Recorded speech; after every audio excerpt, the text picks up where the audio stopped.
ఈనాడు శ్రీరామాయణంలో అత్యంత కీలకమైనటువంటి ఘట్టంలోకి మనం ప్రవేశిస్తున్నాం. వాలి వధ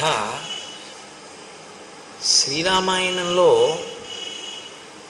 రాముని చేతిలో నిహతులైనటువంటి అనేక మందిలో ఒకటిగా చెప్పబడినటువంటి ఇతివృత్తమైనప్పటికీ రామచంద్రమూర్తి విషయంలో ఎప్పుడూ సాధారణంగా వినపడేటటువంటి విమర్శ ఏమిటంటే చెట్టు చాటు నుంచి కొట్టాడు. అప్పటి నుంచి ఇప్పటి వరకు ఎప్పుడూ అదే మాట ఆయన మీద. చెట్టు చాటు నుంచి కొట్టాడు రాముడు, బాణం వేసి వాలిని చంపాడు. అసలు నిజంగా వాలి వధలో ఏమి జరిగిందో, వాలి వధ ఏ ప్రకారం రామచంద్రమూర్తి చేశారో, దానికి వాలి యొక్క ప్రతిస్పందన ఏమిటో, అందులో ఎన్ని రహస్యాలు దాగి ఉన్నాయో, అందులో మనం తెలుసుకోవలసినటువంటి విషయం ఏది ఉందో మీరు తెలుసుకుంటే చాలా గొప్పగా అనిపిస్తుంది. ఆ వాలి వధ వాల్మీకి మహర్షి అత్యద్భుతమైనటువంటి రచన వైశిష్ట్యంతో ఆవిష్కరించినటువంటి గాథ. నిన్నటి రోజు మీకు నేను మనవి చేశాను, యుద్ధానికి బయలుదేరుతున్నటువంటి వాలిని తార అనేక విధములుగా బోధ చేసి ఇప్పుడు నువ్వు యుద్ధమునకు వెళ్ళవద్దు అని ఉపదేశించింది. ఎంత సలహా చెప్పినా ఆయన తార చెప్పినటువంటి మాటలో ఉన్న సారాన్ని గ్రహించడం కన్నా తాను చేసుకున్న నిర్ణయానికి కట్టుబడి ఉండడానికి ఇష్టపడతాడు. నిన్నటి రోజున నేను మీకు రామాయణంలో కనపడే దాంపత్యాల గురించి కూడా కించిత్ స్పృశించి చూపించాను. కాబట్టి ఇప్పుడు ఆయన అంటున్నాడు, నా మీద యుద్ధం చేయడం కోసమని నా తోడ పుట్టినటువంటి వాడు, నాకు తమ్ముడు అయినటువంటి సుగ్రీవుడు కిష్కింధానగర ప్రవేశం చేసి అంత మహానాదం చేసి నన్ను యుద్ధానికి రమ్మని పిలుస్తున్నాడు. నేను చేతకాని వాళ్ళే ఉండిపోవడం నాకు ఇష్టం లేదు. ఇప్పుడే వాణ్ణి నేను అంత శిక్షించి పంపించాను, అయినా తెంపరితనంతో మళ్ళీ వచ్చి మహానాదం చేసి నన్ను యుద్ధానికి పిలుస్తున్నాడు. నువ్వు రాముని యొక్క ఔన్నత్యాన్ని నాతో చెప్పావు, చెప్పి అంత గొప్పవాడైనటువంటి రాముడితో వాలికి స్నేహం ఏర్పడింది కనుక నేను యుద్ధానికి వెళ్ళడం మంచిది కాదు అని చెప్తున్నావు. నేను కూడా నీతో ఒక మాట చెప్తాను విను. నచ కార్యో విషాదస్తే రాఘవం ప్రతిమకృతే ధర్మజ్ఞశ్చ కృతజ్ఞశ్చ కథం పాపం కరిష్యతి. అంత ధర్మజ్ఞుడైనటువంటి వాడు, అంత కృతజ్ఞుడైనటువంటి వాడు, అటువంటి సత్శీలము కలిగినటువంటి వాడు నా యందు ఏ పాపం ఉందని నన్ను చంపుతాడు? రాముడు నా జోలికి ఎందుకు వస్తాడు?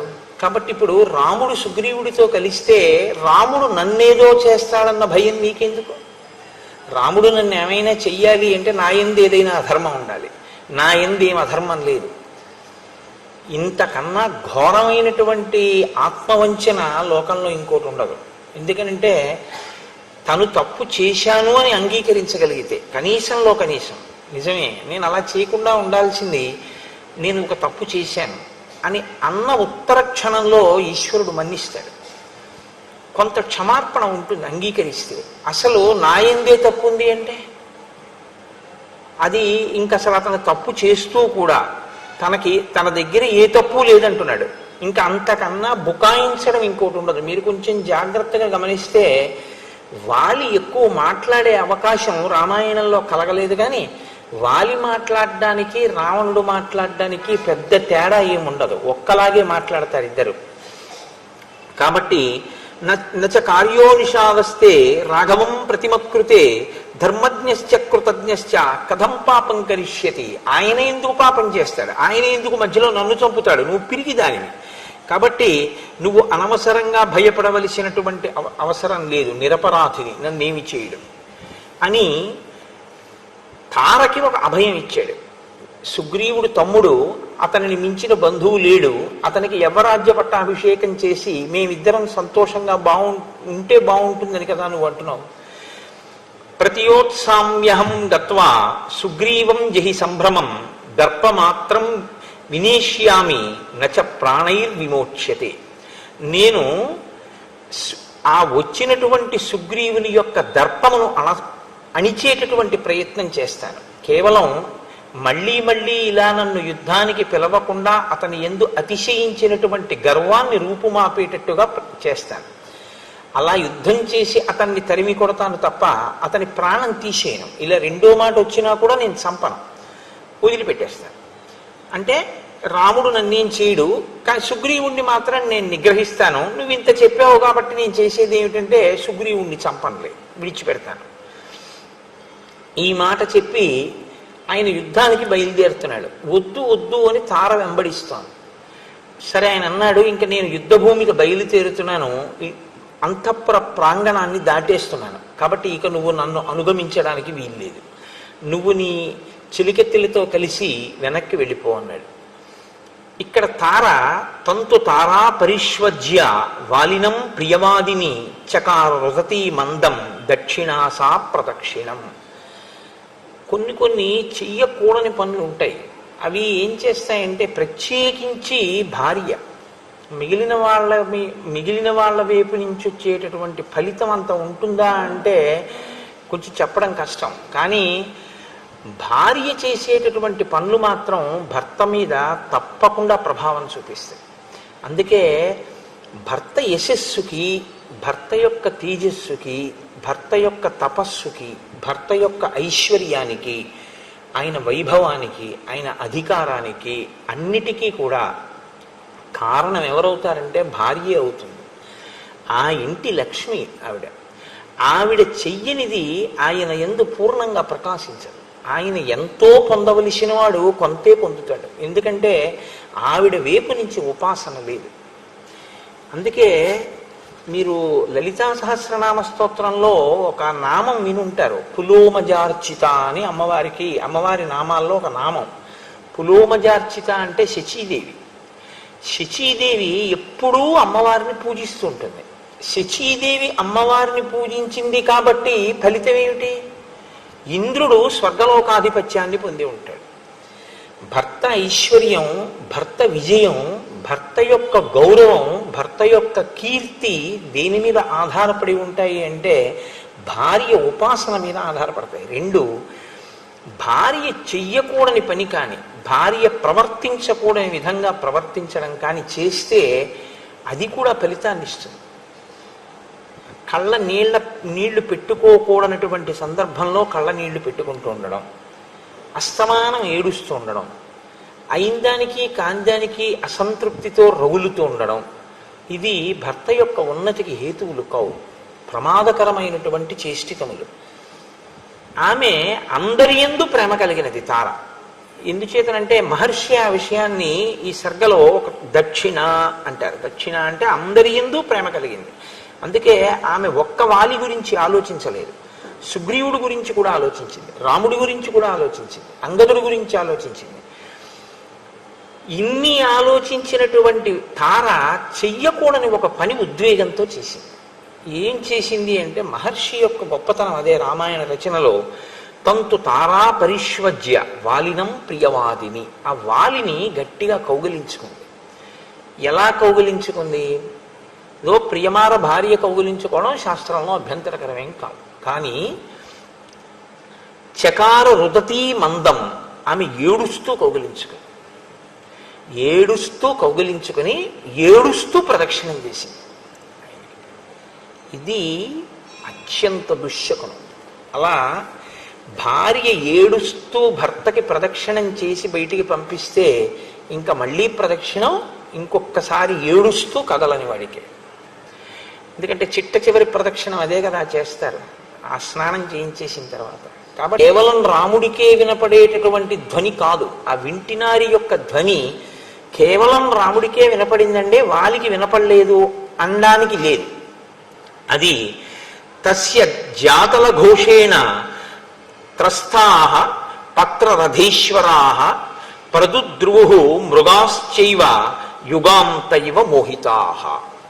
మహర్షి అంటున్నారు, తస్య జాతల ఘోషేణ, ఆ వింటి నారికి టంకారము చేసి ఆ బాణమును తొడిగినప్పుడు వచ్చినటువంటి ధ్వని ఏదైతే ఉందో అది యుగాంతమునందు ప్రళయం చేసేటప్పుడు హరుడు రుద్రుడు చేసేటటువంటి శబ్దము ఎలా ఉంటుందో అటువంటి శబ్దము.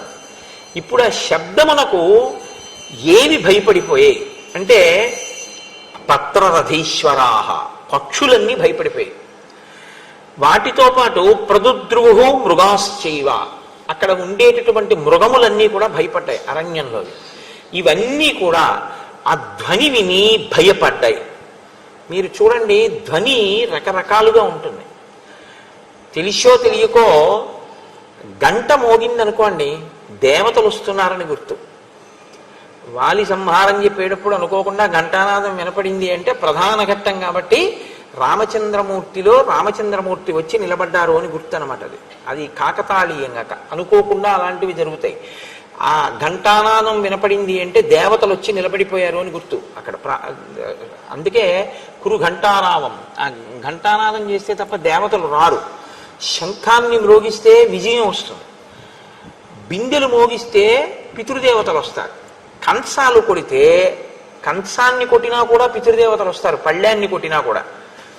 బిందెలో గ్లాసు పెట్టి అదే పనిగా చప్పుడు చేస్తే దయ్యాలు కూడా వస్తాయి. అందుకే ఆ చప్పుడు చేయకురా అంటారు. కాబట్టి ఇప్పుడు ఆ ధ్వని జంతువులకు వినపడింది, పక్షులకు వినపడింది. అది ఏదో ధ్వని అనేవి అవి ఇలా ఇలా చూడలేదు. ఏమిటి ధ్వని అని ఒకసారి తలెత్తి చూస్తాయి. అవి అలా చూడలేదు. ఎక్కడివక్కడ పక్షులన్నీ ఆకాశంలోకి ఎగిరిపోయి, ఎగిరిపోయో వాటికే తెలియదు ఎగిరిపోయి. జంతువులన్నీ వాటి కంటికి ఎదురుగుండా ఏ దిక్కుంటే ఆ దిక్కుకు పారిపోయి. అంటే అది భయజనకమే. అది ఎవ్వరికీ కూడా సంతోషదాయకమైనటువంటి ధ్వని కాదు, ఏదో ప్రమాదమును స్ఫురింపచేసేటటువంటి ధ్వని. ఇక్కడ మీరు ఒకటి ఆలోచించండి, మరి మృగములు పారిపోయి పక్షులు ఎగిరిపోయేటంత ధ్వని వస్తే ఎంతో దూరంలో లేడు కదండి వాలి సుగ్రీవులు. మరి వాలికి సుగ్రీవుడికి కూడా ఇది వినపడాలి. సుగ్రీవుడికి వినపడితే ఆయన ఆశ్చర్యపోడు. ఎందుకు ఆశ్చర్యపోడు? ఓ, రాముడు బాణాన్ని సంధిస్తున్నాడు అనమాట అనుకుంటాడు. ఆయన ఎలాగో చూస్తున్నాడు, ముహుర్ముహు మళ్ళీ మళ్ళీ చూస్తున్నాడు, బాణం వచ్చేస్తోందా ఇట్లించి అన్నా అని. ఇప్పుడు చూడవలసిన వాడు ఎవరు?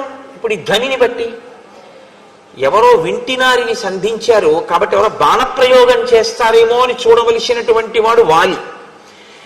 వాలి గురించి మీరు ఒక విషయాన్ని విన్నారు. ఆయన వేగం ఆ కాలంలో ఎవరికీ లేదు. ఒక్క గరుత్మంతుడికి, మనసుకి, వాయుదేవుడికి, వాలికి, నలుగురికి అంతటి వేగం అయింది. అంత వేగంగా పెడతాడు ఆయన. ఇంత వేగం కలిగినటువంటి వాలి బలము క్షీణించి లేడు, బలము పెరిగి ఉన్నాడు యుద్ధంలో. కాబట్టి ఇప్పుడు ఆయన వింటినారి టంకారము ఎట్నుంచి వినపడిందో అటువైపుకి ఒక్క క్షణంలో వెళ్ళిపోగలడు. ఇంకా క్షణం అన్నమాట కూడా ఎక్కువ ఆయనకి. అంత తక్కువ దూరాన్ని ఆయన ఎగిరి వెళ్ళి పట్టుకోవడానికి ఆయనకి ఎంతోసేపు పట్టదు. అసలు ఇంకా విడిచిపెడుతున్న బాణాన్ని కూడా పట్టేసుకోగలడు విడిపోయి వేగంతో. అంత వేగం ఉన్నవాడు వాలి. కానీ తతస్తేన మహాతేజ వీర్యయుక్త కపీశ్వర వేగేనాభిహతో వాలి నిపపాత మహీతలే ముక్తస్తు వజ్ర నిర్ఘోష ప్రదీప్తాశని సన్నిభ రాఘవేణ మహాబాణో వాలి వక్షసి పాతిత. అది ఒక పెద్ద మెరుపు వచ్చినట్టుగా ఒక కాంతి వచ్చింది. ఆ కాంతి వచ్చి వజ్రాయుధాన్ని ప్రయోగించినప్పుడు ఎటువంటి ధ్వని వస్తుందో అటువంటి ధ్వనిని చేస్తూ ప్రదీప్తాశని సన్నిభ, ఒక జాజ్వల్యమైనటువంటి కాంతితో రాఘవేణ మహాబాణో, రాఘవుడు విడిచిపెట్టినటువంటి బాణం వాలి వక్షసి పాతిత, వాలి యొక్క వక్షస్థలం మీద వచ్చి పడిపోయింది, గుచ్చుకుపోయింది. అంటే ఇప్పుడు మీరు ఒక విషయాన్ని జాగ్రత్తగా గమనించాలి. వాలి వేగం కన్నా వేగంగా రాముడు బాణం వేశాడు. వెనక నుంచి వేశాడా, ముందు నుంచి వేశాడా? వెనక నుంచి వేస్తే వీపులో గుచ్చుకుంటుంది, ముందు నుంచి వేస్తే గుండెల్లో గుచ్చుకుంటుంది. అది ఎక్కడ గుచ్చుకుందని చెప్పారు మహర్షి. వేగేనాభిహతో వాలి నిపపాత మహీతలే, ఆ వచ్చినటువంటి బాణం వాలి వక్షసి పాతిత, వక్షస్థలంలో గుచ్చుకుంది. వక్షస్థలంలో గుచ్చుకుంది అంటే రాముడు బాణప్రయోగం చేసే వేళటికి వాలికి వెనకకి లేడు, వాలికి ముందుకే ఉన్నాడు. కానీ ధ్వని మృగములకు వినపడింది, పక్షులకు వినపడింది, పారిపోయే కూడా. వజ్రము యొక్క శబ్దం వచ్చింది, వజ్రాయుధం యొక్క శబ్దం. కానీ ఇలా చూసి ఎగిరి వెళ్ళి పట్టుకోవడం అనేటటువంటిది వాలికి ఎంత తేలిక అని మనం చెప్పగలమో అంతకన్నా వేగంగా ఆ మరుక్షణం అన్నమాట చాలా తక్కువ. ఈ రెండు వేగాల గురించి చెప్పడానికి భాష ఉండదు, అది మీరు గుర్తించాలి. మీరు భావనతో అనుభవించాలి తప్ప ఇప్పుడు వాలి ఏ వేగంతో పెడతాడు, దాన్ని అతిక్రమించినటువంటి వేగంతో రాముడు ఎంత వేగంతో బాణం వేశాడు చెప్పమంటే భాష సరిపోదు ఆ వేగాలకి. ఈ వేగం ఉందా లేదా ఇది సుగ్రీవుడు చూసింది. ఇంత వేగంగా వేయగలడా, లేకపోతే వచ్చి మీద పడిపోతాడు వాలి. కాబట్టి ఇప్పుడు ఆ బాణం వచ్చి పడిపోయింది అంతే. పడడం ఏమిటి, వాలి పడిపోయాడు అంతే. అంటే రామబాణ ప్రయోగం అంటే అలా ఉంటుంది. కాబట్టి ఇప్పుడు ఆయన వెంటనే కింద పడిపోయాడు. ఒక మహాపర్వతం కింద పడిపోతే ఎలా ఉంటుందో అలా పడిపోయాడు. రామబాణం తగిలిన తర్వాత ఇంకా పైకి లేవడం అనేటటువంటి ప్రసక్తి ఉండదు. కాబట్టి ఆ వక్షస్థలంలోంచి నెత్తురు కాలవల కింద ప్రవహిస్తుంది. ఇప్పుడు రామలక్ష్మణులే ఆయన దగ్గరికి వెళ్ళారు, కింద పడిపోయినటువంటి వాలి దగ్గరికి వెళ్ళారు. సుగ్రీవుడు అక్కడే ఉన్నాడు కదండి, ఎలాగో యుద్ధం చేస్తాను. కాబట్టి భూమౌ నిపతితస్యాసి తస్య దేహం మహాత్మనః న శ్రీర్జహాతి న ప్రాణ న తేజో న పరాక్రమ శక్రదత్తా వరామాల కాంచనీ వజ్రభూషిత దదార హరిముఖ్యస్య ప్రాణాం స్తేజ శ్రియంచసా. వాలి గుండెల్లో రామబాణం గుచ్చుకున్నప్పటికీ వాలి పరాక్రమం ఇంత తగ్గలేదు, వాలి తేజస్సు ఇంత తగ్గలేదు, వాలి యొక్క కాంతి ఇంత తగ్గలేదు, అలాగే ఉన్నాడు. రామబాణం తగిలేక అలా ఉండడమే. ఎందుకున్నాడు అంటే శక్రదత్త వరామాల కాంచనీ వజ్రభూషిత, ఇంద్రుడి చేత ఇవ్వబడినటువంటి హారం ఆయన మెడలో ఉన్నంత వరకు ఆయన పరాక్రమాన్ని, ఆయన తేజస్సుని ఆ మాల తీసుకుని రక్షిస్తుంటుంది ఆయన్ని. కాబట్టి ఇప్పుడు వాలి ప్రాణం పోవడం మాత్రం ఉండదు. ఆ హారం ఎంతసేపు మెడలో ఉంటుందో అది కాపాడుతుంటుంది. కానీ ఇప్పుడు వాలి ఉండి మరణించిన వాడే. ఎందుకో తెలుసా అండి, బాణంతో లేవలేడు, బాణం తీస్తే బతకడు. కాబట్టి ఇప్పుడు అలా కొట్టారు. రామచంద్రమూర్తి యొక్క బాణం అంటే మహానుభావుడిది అలా ఉంటుంది. అందుకే రాముణ్ణి నమ్ముకున్న వాడికి భయం అన్నది ఉండదు. ఎందుకో తెలుసా అండి, రాముణ్ణి నమ్ముకున్నవాడి జోలికి వెళ్ళడమే. ఎక్కడ దాక్కుంటారు మీరు, ఎక్కడ దాక్కున్నా వచ్చి పడిపోతుంది అంతే. రామచంద్రమూర్తిని నమ్మిన వాడికి ప్రతి క్షణం రక్షణ కలుగుతూనే ఉంటుంది. అందుకే కాబట్టి ఇప్పుడు ఆయన భూమి మీద పడి ఉన్నాడు. దగ్గరకు వచ్చారు రామలక్ష్మణులు. వాళ్ళిద్దరి వంక చూశాడు. చూసి అన్నాడు, త్వం నరాధిపతే పుత్ర ప్రథిత ప్రియదర్శన కులీన సత్వసంపన్న తేజస్వి చరితవ్రత. మీరు ప్రియమైనటువంటి దర్శనము కలిగినటువంటి వారు, దశరథ మహారాజు గారి యొక్క పుత్రులు. కాబట్టి మీరు రాజులు. అటువంటి వారు సత్వసంపన్నులు, మంచి నడవడి కలిగినటువంటి వారు, తేజస్సు కలిగినటువంటి వారు. అటువంటి వారు నన్నింటికి ఇలా కొట్టారు అని అడిగాడు రాముణ్ణి. ఒక పెద్ద ఛార్జ్ షీట్ పెట్టాడండి రాముడి మీద. ఆయన పడిపోయి మీరు నేను అనుమానపడక్కర్లేదు, వాలే అడిగాడు. మనకి ఎన్ని అనుమానాలు ఉంటాయో అంతకన్నా ఎక్కువ అనుమానాలు అడిగాడు రామచంద్రమూర్తిని. పరాన్ముఖవధం కృత్వా కోను ప్రాప్తస్త్వయా గుణః యదహం యుద్ధ సంరబ్ధ తత్కృతే నిధనం గతః. నేను నీతో యుద్ధం చెయ్యట్లేదు, ఇంకొకరితో యుద్ధం చేస్తున్నాను. ఇంకొకరితో యుద్ధం చేస్తూ నీ వైపు నా దృష్టి లేనప్పుడు నువ్వు నా మీద ఎందుకు బాణప్రయోగం చేశావు? నా ఎదురుగుండా కనపడకుండా. నువ్వు నా కంటికి కనపడడం వేరు, నా కంటికి నువ్వు కనపడలేదు. కనపడకుండా నేను పరాకుగా వేరొకరితో యుద్ధం చేస్తుండగా నువ్వు నా మీద బాణం వేశావు. ఇప్పుడు నీ గుణములన్నీ నువ్వు చేసిన పని చేత కొట్టుకుపోలేదా? ఇంత చారిత్రం ఉన్నవాడివి, ఇంత గొప్పవాడివని పేరున్నవాడివి, పరాకుగా ఉన్న వాలిని కంటి ముందు కనపడకుండా బాణమేసి కొట్టి రాముడు చంపాడన్న ఈ ఒక్క అపకీర్తి చేత నువ్వు సంపాదించుకున్న కీర్తి అంతా మట్టిలో కలిసిపోలేదా? దీని వలన నువ్వేం సాధించావు? నేను చచ్చిపోవడం మాట అలా ఉంచు, నీకు కళంకం వచ్చిందే. నీ కీర్తి మాసిపోయిందా ఇవాళతో? దేనికి చేశావు ఈ పని అంటూ ఏం తక్కువ మాట్లాడలేదండి ఆయన. రామకరుణ వేదీచ ప్రజానాంచ హితేరత సానుక్రోశో జితోత్సాహ సమయజ్ఞో దృఢవ్రత ఇతి తే సర్వభూతాని కథయంతి యశోభువి. దెప్పి పొడిచాడు రాముణ్ణి. ఓ, నీ గురించి సర్వభూతములు ఏమని చెప్తాయో తెలుసా? రామ కరుణవేదీచ, రాముడు చాలా కారుణ్యమూర్తి. ప్రజానాంచ హితేరత, అందరి యొక్క బాగోగుల్ని చూసేవాడు. సానుక్రోశో జితోత్సాహ, గొప్ప ఉత్సాహం ఉన్నటువంటి వాడు. దయామయుడు, సదాచార సంపన్నుడు.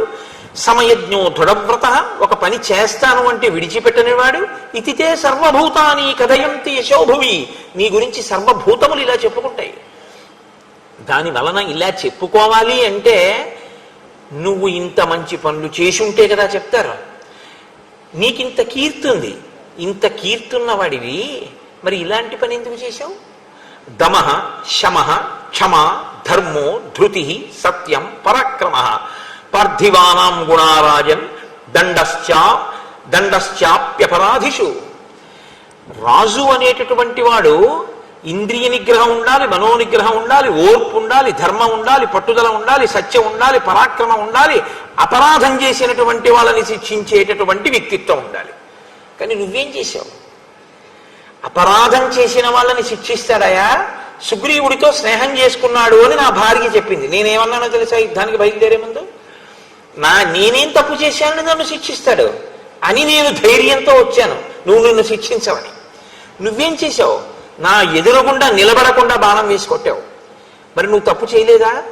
తార చెప్పిన మాట నేను వినకుండా వచ్చినందుకు నేను నీ మీద పెట్టుకున్న నమ్మకం వమ్మైపోయింది. నా ప్రాణం తీశావేమో కానీ నీ కీర్తికి కళంకం రాలేదా?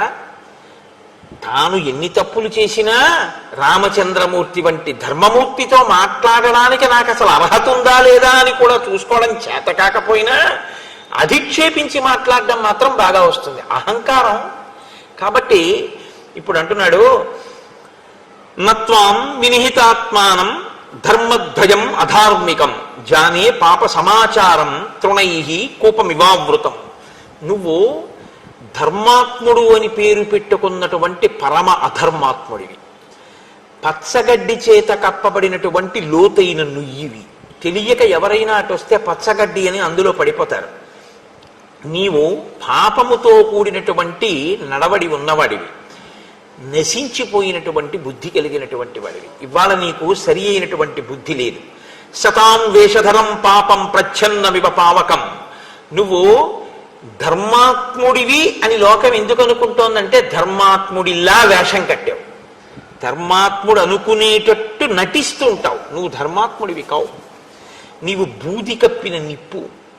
తెలియక నిన్ను ముట్టుకున్న వాళ్ళు కాలిపోతారు. నువ్వు ధర్మాత్ముడివి అనుకున్నవాడు నశించిపోతాడు తప్ప నువ్వు నిజానికి ధర్మాత్ముడివి కావు అంటూ నన్ను ఎందుకు చంపావు? పరాన్ముఖుడనైన నా మీద బాణం వేశావు. విషయేవాపురేవాతే యదా పాప కరోమ్యహం నచతాం అవజానీచ కస్మాత్ త్వం హంసకిల్బిషం. నేను నీ ఊరికి రాలేదు, నేను నీ పురంలో లేను, నేనే పాపము చేయలేదు, నేను నిన్ను అవమానించలేదు, నేను నీ గురించి ఒక్క మాట మాట్లాడలేదు. ఏ కారణానికి మన ఇద్దరి మధ్య శత్రుత్వం ఉంది? ఈ కారణం వల్ల నీకు నాకు శత్రుత్వం ఉంది, బాణం వేసి చంపానంటావా? నేను ఎప్పుడు మీ ఊరు రాలేదే, అసలు నేను ఏ పాపము చేయలేదే, నిన్ను నేను ఎప్పుడు అవమానించలేదే. మరి ఏ కారణానికి వేశావు బాణం? ఫలమూలాశనం నిత్యం వానరం వనగోచరం మామిహ ప్రతియుధ్యంతం అన్యేన చ సమాగతం. నేను అరణ్యాల్లో తిరుగుతూ ఉంటాను, నేను పళ్ళు తింటాను, దుంపలు తింటాను, నేను వానరుణ్ణి కాబట్టి వనగోచరం, అడవిలో చెట్ల మీద తిరుగుతూ ఉంటాను, భూమి మీద తిరుగుతూ ఉంటాను. కాబట్టి నాకు నీకు యుద్ధం రావలసినటువంటి అవసరం అసలు లేదు. పైగా నేను యుద్ధం చేస్తున్నది నా తమ్ముడితో చేస్తున్నాను, ఇంకొక వానరంతో చేస్తున్నాను. అప్పుడు నరుడవైనటువంటి నువ్వెందుకు జోక్యం చేసుకున్నావు? నువ్వు దేనికి బాణం వేశావు నా మీద? సామదానం క్షమా ధర్మ సత్యం ధృతి పరాక్రమౌ పార్థివానాం గుణా రాజన్ దండశ్చాప్యపరాధిషు. ఒక రాజు అన్నవాడికి కొన్ని లక్షణాలు ఉంటేనే వాడు రాజు అనిపించుకుంటాడు తప్ప నీలా చేతిలో ధనస్సు ఉన్నవాడల్లా బాణాలు వేసేవాడినల్లా రాజు అనకూడదు. సామము, దానము, ఓర్పు, ధర్మము, సత్యము, పట్టుదల, పరాక్రమము ఇవి ఎవరికి ఉంటాయో, ఎవడు యుక్తాయుక్త విచక్షణతో అపరాధికి దండన విధిస్తాడో అటువంటి వాడు రాజు అనిపించుకుంటాడు. సాధారణంగా లోకంలో ఇద్దరి మధ్య శత్రుత్వం రావాలి అంటే, ఒకడు ఇంకొకడిని నిగ్రహించాలి అనుకోవాలి అంటే కొన్ని కారణాలు ఉంటాయి. వాటి వల్ల మాత్రమే ఇద్దరి మధ్య పగలు ఏర్పడతాయి. భూమిర్హిరణ్యం రూపంచ నిగ్రహే కారణానిచ అత్ర కస్తే వనే లోభో మదీయేషు ఫలేషువా. ఒకటి భూమి వలన తగు రావాలి. ఈ భూమి నాదని ఒకడనాలి, కాదు నాదని ఒకడనాలి, అందుకు గొడవ రావాలి. హిరణ్యం బంగారం వల్ల గొడవ రావాలి. రూపంచ వెండి వలన తగు రావాలి. కానీ ఈ మూడిటి వలన కాకుండా నువ్వు దేని కొరకు ఇక్కడికి యుద్ధానికి వచ్చినట్టు?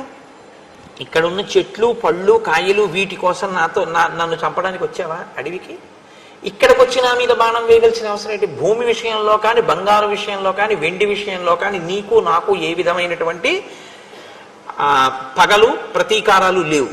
త్వంతు కామప్రధానశ్చ కోపనశ్చానవస్థిత రాజవృత్తైశ్చ సంకీర్ణ శరాసన పరాయణ. రామ, నీవు కామప్రధానశ్చ, నువ్వు కామప్రధానమైన జీవితం గడిపేటటువంటి వాడివి. చాలా విశేషమైనటువంటి కోప స్వభావుడు. నీ కోపాన్ని నువ్వు అణుచుకోలేవు. ఒక రాజు ధర్మార్థ కామములను ఎలా సమన్వయం చేసుకోవాలో, ఏది ఎక్కడ ఎలా ఎంత మోతాదులో వాడుకోవాలో తెలిసినటువంటి వాడై ఉండాలి. కానీ నీకది తెలియదు. కాబట్టి నువ్వు ఒకదాన్ని ఒకదాంతో అశాస్త్రీయంగా మేళవించి ప్రవర్తిస్తుంటావు. శరాసన పరాయణ, నువ్వు చేతిలో ధనస్సు ఒకటి పట్టుకుని ఎవడి మీద ఎప్పుడు ఎలా బాణం వేద్దామా అని చూస్తావు. అందులో ఇంక నీకు ధర్మాధర్మాలు లేవు. ఎదురుగుండా ఉండి కొట్టానా, ఇంకోటితో యుద్ధం చేస్తుంటే కొట్టానా, ఇవన్నీ అక్కర్లేదు. బాణం వేయడమే నీకు పని, అంతే. కాబట్టి అలా బాణం వేసేటటువంటి లక్షణం ఉన్నవాడివి. కాబట్టి మీరు ఒకటి గుర్తించండి, మనం కొత్తగా వాలిని రాముడు చెట్టు చాటు నుంచి కొట్టాడు అని అడగక్కర్లేదు. వాలి మనకన్నా ఎక్కువ ప్రశ్నలు ఆయనే వేశాడు కదండి. ఇప్పుడు వాలి తృప్తి పడితే రాముడి జవాబుకి ఇక మీరు నేను ఎప్పుడూ ఆ ప్రసక్తి జోలికి వెళ్ళక్కర్లేదు. రామాయణం విన్నందుకు కదా. అధార్యం చర్మమే సద్భి రోమాన్యస్తి చ వర్జితం అభక్ష్యాని చ మాంసాని తద్దిధైర్ ధర్మచారిభిః. రామ, నేను నా యొక్క చర్మము ఎవ్వరికీ పనికిరావు. ఎందుచేత అంటే జంతువుల్ని వేటాడతారు నరులు. దేనికి వేటాడతారు? ఒకటి చర్మం కోసం వేటాడతారు. కొన్ని జంతువుల యొక్క చర్మం ఒలిచి తెచ్చుకుంటే దాని మీద కూర్చుని ధ్యానం చేస్తే కొన్ని శక్తులు కలుగుతాయి అని కొన్ని చర్మాలను తెచ్చుకుని వాటి మీద వేసి కూర్చునేటటువంటి అలవాటు ఉంది లోకంలో. కాబట్టి చర్మం కోసం జంతువుని చంపుతారు. నా చర్మం పనికిరాదు, కోతి చర్మాన్ని వాడరు. 2, సద్భి అంటే సత్పురుషులైనటువంటి వాళ్ళు. ఏదో సద్భి అన్నమాట ఎందుకు వేశాడో తెలుసా అండి? అంటే రామచంద్రమూర్తి ఆయన ఉద్దేశ్యంలో దుర్మార్గుడు కాబట్టి నీలాంటి వాడి గురించి మాట్లాడట్లేదు. సత్పురుషులైతే రోమాన్యస్థిత వర్జితం, నా వెంట్రుకలు పనికిరావు. ఎందుకంటే చామరీ మృగం ఉందనుకోండి, దాన్ని చంపి దాని వెంట్రుకలు తీసి లేదా దాని వెంట్రుకలను ఎలాగోలా సేకరించి చామరంలో వేసి ఈశ్వరుడి సేవలో ఉపయోగిస్తారు. కాబట్టి నా వెంట్రుకలు పనికిరావు. కోతి వెంట్రుకలు ఎవళ్ళు దేనికి వాడరు. అలాగే అస్థి, ఎముకలు కూడా దేనికి పనికిరావు. కొన్ని జంతువులకు సంబంధించినటువంటి ఎముకలు ఉన్నాయంటే వాటికి ఏదో ఇతరత్ర ప్రయోజనాలు ఉంటాయి. కొన్నింటి ఎముకలు కొన్నింటికి వాడతారు. ఎముకలు అన్న శబ్దాన్ని ఎముకలుగానే స్వీకరించక్కర్లేదు, శరీరంలోంచి పుట్టినవి కూడా అవ్వచ్చు. ఓ పులి గోరు, ఏనుగు దంతం, ఇలాంటి వాటిని వాడుకుంటూ ఉంటారు. లేదా కొన్ని జంతువుల యొక్క ఎముకలు కూడా చాలా లేతగా ఉన్నటువంటి ఎముకల్ని కూడా వండుకు తినేవాళ్ళు ఉంటారు. కానీ నా ఎముకలు పనికిరావు, నా చర్మం పనికిరాదు, నా మాంసం పనికిరాదు, నా వెంట్రుకలు పనికిరావు. అభక్ష్యానిచ మాంసాన్ని, కోతి మాంసాన్ని ఎవరు తినరు. కాబట్టి నరుడు మరణిస్తే ఎలా భూస్థాపితం చేస్తారో, నరుడు మరణిస్తే ఎలా దహించేస్తారో, అలా మా శరీరములు భూస్థాపితం చేయబడాలి, దహింపబడాలి. అంటే నీకు నన్ను చంపడం వల్ల ఈ ఉపయోగం ఉంది అని చెప్దామా? ఏదో వేటాడాడు ఒక రాజుగా, ఒక నరుడిగా ఒక జంతువుని వేటాడాడు అందామంటే ఏ ప్రయోజనానికి వేటాడాడు? కాబట్టి ఇప్పుడు చేతిలో ధనస్సు ఉంది, బాణం ఉందని వేసేసావు అంతే తప్ప ఎందుకు నేను నీకు పనికిరాను, మరి ఎందుకు బాణం వేసి కొట్టినట్టు అని. శటో నైకృతిక క్షుద్రో మిథ్యా ప్రసృత మానస కథం దశరథేనత్వం జాత పాపో మహాత్మన.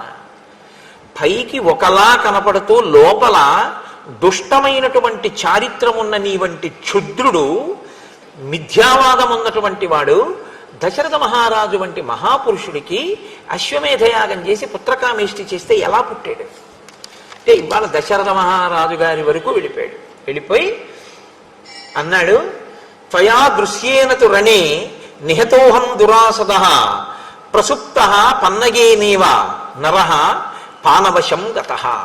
నువ్వు నా మీద బాణం వేసి చంపడం అనేటటువంటిది నీకు కీర్తికారకమని నువ్వు అనుకుంటున్నావేమో, వాలిని చంపానని. కానీ ఇది ఎటువంటిదో తెలుసా? ఒక వ్యక్తి విపరీతంగా తప్ప తాగాడు, దానివల్ల అతనికి ఒంటి మీద స్పృహ లేదు, నేల మీద పడిపోయి ఉన్నాడు. ఇప్పుడు ఒంటి మీద స్పృహ లేకుండా నేల మీద పడిపోయి ఉన్నటువంటి వ్యక్తిని ఒక క్రూరమైన సర్పము వచ్చి కాటు వేసి చంపితే ఎలా ఉంటుందో నువ్వు నా మీద బాణం వెయ్యడం అలా ఉంది అని ఒక మాట అన్నాడు. నీవు మొనగాడివైతే నా ఎదురుగుండా వచ్చి నిలబడవలసింది, నువ్వు ఉండకుండా ఉండేవాడివి నా చేతిలో. అది చేత కాక నా ఎదురుగుండా నిలబడలేక నేను ఇంకొకరితో యుద్ధం చేస్తుంటే నా మీద బాణప్రయోగం చేశావు. సరే, నన్ను చంపేయమని సుగ్రీవుడు అడిగాడు. ఎందుకని నువ్వు సుగ్రీవుడితో స్నేహం చేశావని నాకు తార చెప్పింది.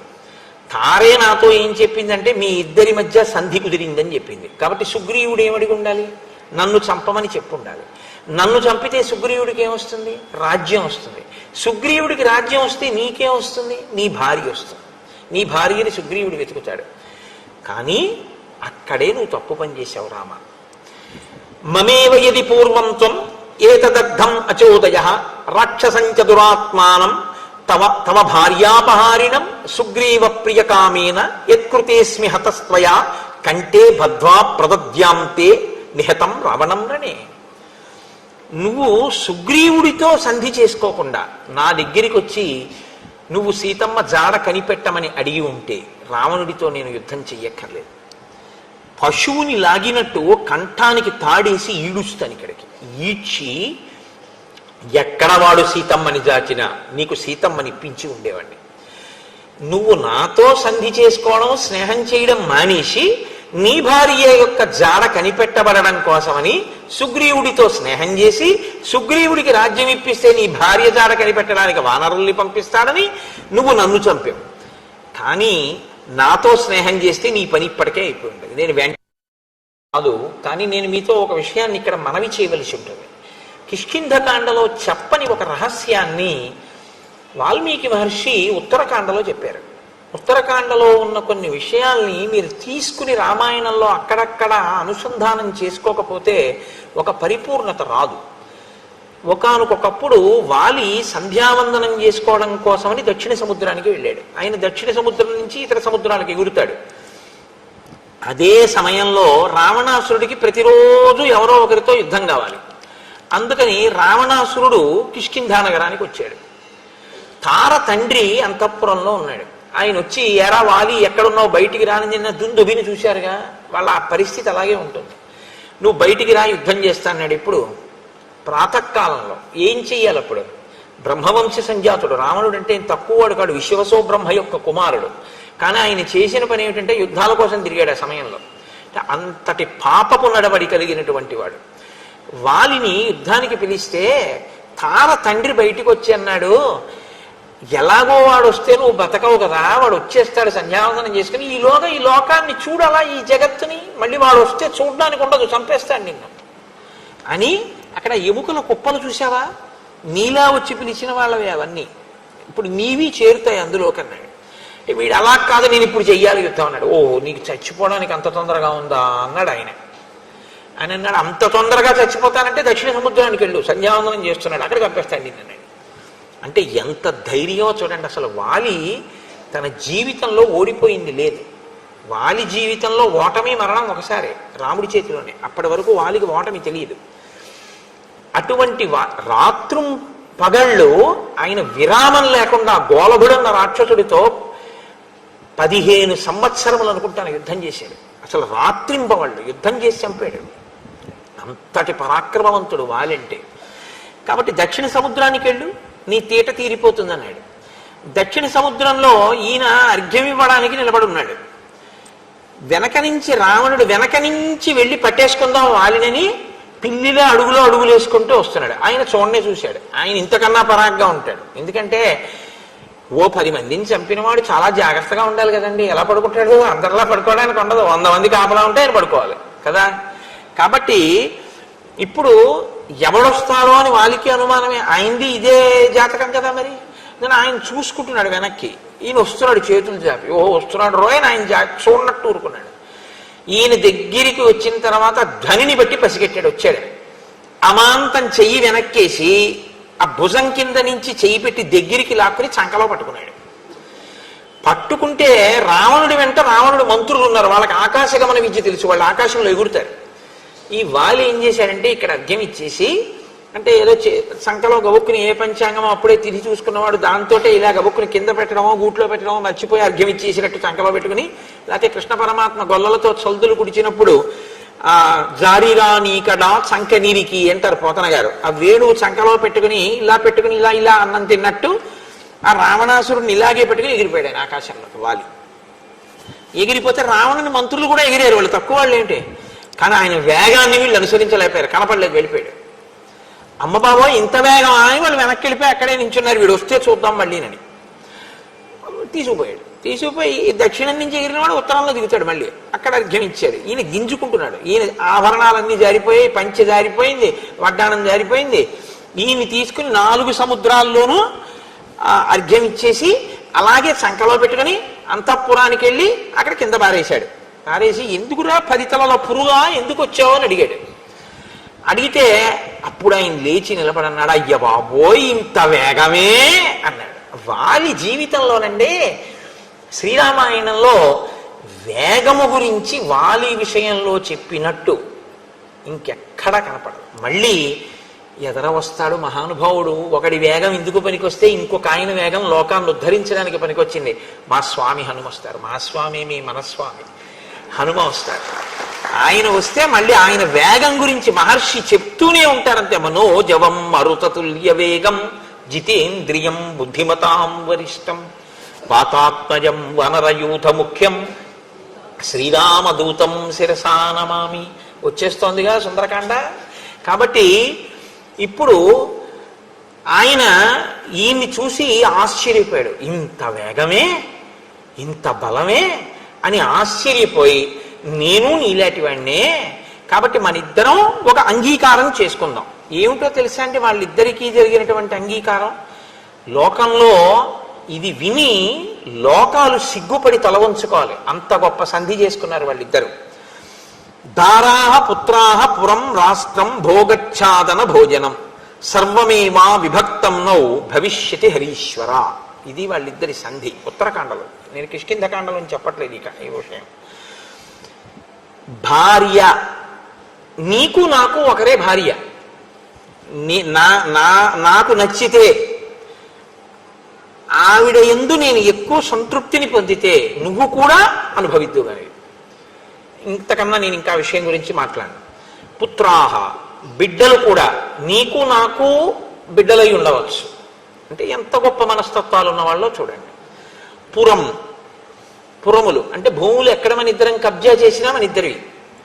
రాష్ట్రం, భోగ, ఏ భోగం మనం ఇద్దరం అనుభవించినా సరే, నేను అనుభవించినవి నువ్వు అనుభవించవచ్చు, నువ్వు అనుభవించినవి నేను అనుభవిస్తాను. మన ఇద్దరి మధ్య ఎంగిలి ప్రసక్తి లేదు. ఆచ్ఛాదన, ఆచ్ఛాదన అంటే నీడ, మనం అనుభవించేటటువంటి అంతఃపురాదులు. భోజనం, మనం తినేటటువంటివి. వీటి విషయంలో ఒకరు అనుభవించినటువంటివి రెండవ వారు కూడా అనుభవించవచ్చు. కాబట్టి ఈమె నా భార్యయే అన్న ప్రసక్తి ఏమి ఉండదు. మన ఇద్దరికీ భార్యే ఇక నుంచి. కాబట్టి అలా మనం అనుభవిద్దాం. ఇంతకన్నా నేను దీని మీద పెద్ద ప్రత్యేకంగా వివరణ చేయవలసిన అవసరం లేదు. మీ అందరూ ప్రాజ్ఞులు. అయితే మీరు ఒకటి ఆలోచించండి, ఇది ఎంత గొప్ప మనస్తత్వం అంటే నా ఉద్దేశం ఉత్కృష్టమైన అని కాదు, ఎంత నీచ ప్రవృత్తి ఉన్నటువంటి ఇద్దరు పురుషులు కలిసి చేసుకునేటటువంటి సంధో మీరు ఆలోచించుకోండి. అంటే వాళ్ళ దృష్టిలో ఒక స్త్రీకి ఉండే గౌరవం అంతే. ఒక రామచంద్రమూర్తి దృష్టిలో స్త్రీ అంటే ఒక కన్నతల్లి, ఆయన దృష్టిలో స్త్రీ అంటే పరాశక్తి. రావణుడి దృష్టిలో, వాలి దృష్టిలో ఒక స్త్రీ అంటే అలా ఉంటుంది. వాళ్ళిద్దరూ అనుభవించడమే ప్రధానంగా ఉన్నవాళ్ళు. ఇంతటి పరమ నీచుడు రావణుడితో ఇటువంటి సంధి ఉన్నవాడు ఎన్ని పాపకర్మలు చేసి ఉంటాడో, ఎంతమంది ఆడవాళ్ళని చెరపట్టి ఉంటాడో, లేకపోతే మాయావితో ఒక స్త్రీ విషయంగా గొడవ ఉంది అని మహర్షి ఎందుకు చెప్తారు అంటే అతని దృష్టిలో పడి భోగించాలని కోరుకోవడమే అంతే. అతని బలం ఎందుకు పనికొస్తుందంటే అతను దాన్ని అనుభవిస్తాడంతే. అది ఏదైనా కావచ్చు, అది స్త్రీ కావచ్చు, భూమి కావచ్చు, అంతఃపురం కావచ్చు, ఇతరుల సొత్తు కావచ్చు, ఏదైనా కావచ్చు, తాను అనుభవిస్తాడు. అంతటి నీచాతి నీచమైన మనఃప్రవృత్తి విశేషమైనటువంటి బలము. ఇవాళ బాణపు దెబ్బ తగిలి పడిపోయింది కాబట్టి ఊరుకున్నాడు, కానీ లేకపోతే నా నోటితో అనడం కూడా నాకు ఇష్టం లేదు. సీతమ్మని రావణుడు తీసుకొచ్చాడని తెలిస్తే దానికోసం మళ్ళీ వాలి కూడా వెడతాడు.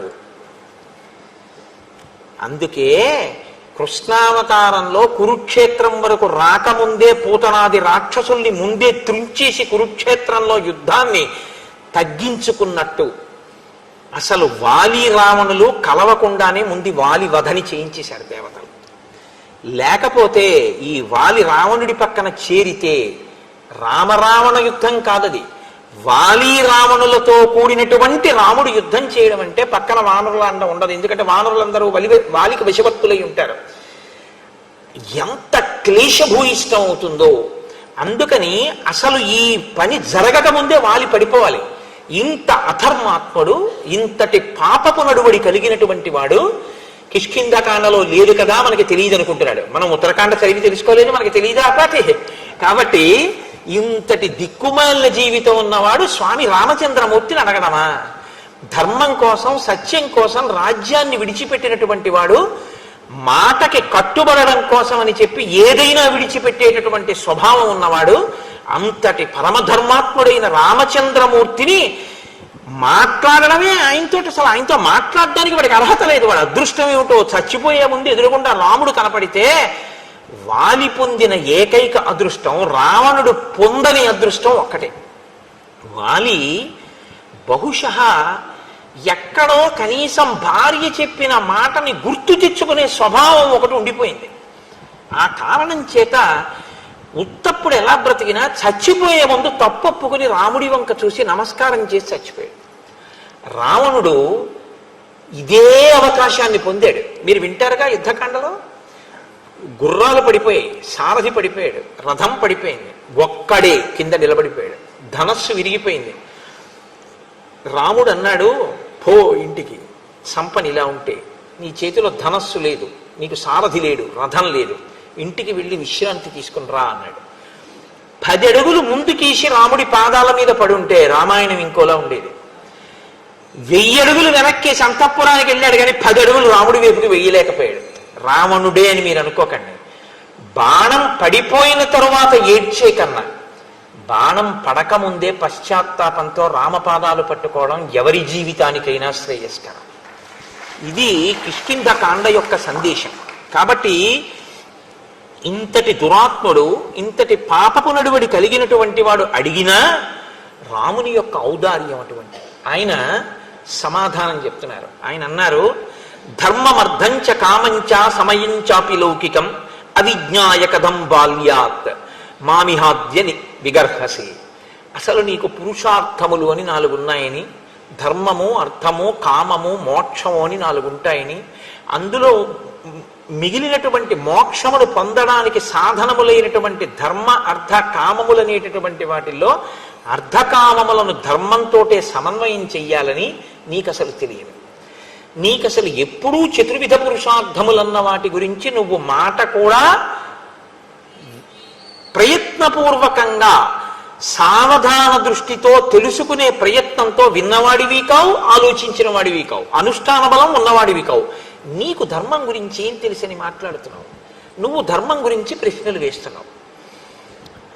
అపృష్టా బుద్ధి సంపన్నాన్ వృద్ధాన్ ఆచార్య సమ్మతాన్ సౌమ్య వానరచాపల్యాత్ కిం మాం వక్తుమిహిచ్చసి. అసలు ఆ ధర్మం అంటే ఏమిటో తెలుసుకోవాలి అంటే, ఆ ధర్మాన్ని ఎలా పట్టుకోవాలో తెలియాలంటే, ధార్మికంగా బతకడం అంటే ఏమిటో తెలుసుకోవాలంటే మహాత్ముల్ని ఒంట్లో ఓపికండగా ఆశ్రయించాలి. ఆశ్రయించి వారి దగ్గర విని జీవితంలో అనుష్ఠానంలోకి తెచ్చుకోవాలి. విని వదలకూడదు, ఆచరించాలి. నువ్వెవరిని ఆశ్రయించావు? చపల చిత్తులైనటువంటి నీ వంటి అమాత్యులైన వానరులతో తిరిగావు, వాళ్ళతో మాట్లాడతావు. నువ్వు ఎప్పుడైనా బుద్ధిమంతులు, ఆచార సంపన్నులు, పెద్దలు, ధార్మికులు, శాస్త్ర పరిజ్ఞానం ఉన్న వారిని ఎవరినైనా సేవించి వారి దగ్గర 4 మంచి మాటలు వినే ప్రయత్నం ఎప్పుడైనా చేశావా? నువ్వెన్నడూ చేయలేదు. నీకు తెలుసున్నది శాస్త్రం అని నువ్వు అనుకుంటూ ఉంటావు. ఇంతపాటి అల్పబుద్ధి ఉన్నవాడివి నువ్వు నన్ను ఎలాగా ఇన్ని ప్రశ్నలు వేసి నీ ఇష్టం వచ్చినట్లు మాట్లాడుతూ నన్ను నింద చేసి నువ్వు మాట్లాడగలుగుతున్నావు? ఇక్ష్వాకూణాం ఇయం భూమి సశైల వనకానన మృగపక్షి మనుష్యానాం నిగ్రహానుగ్రహీష్వపి. నీతో నేను ఒక సత్యం చెప్తున్నాను. ఈ కొండలతో, పర్వతములతో, నదులతో, నదములతో, అరణ్యములతో భాసిల్లుతున్నటువంటి ఈ భూమండలం అంతా కూడా ఇక్ష్వాకుకుల సంజాతులైనటువంటి వారి చేత పరిపాలింపబడుతోంది.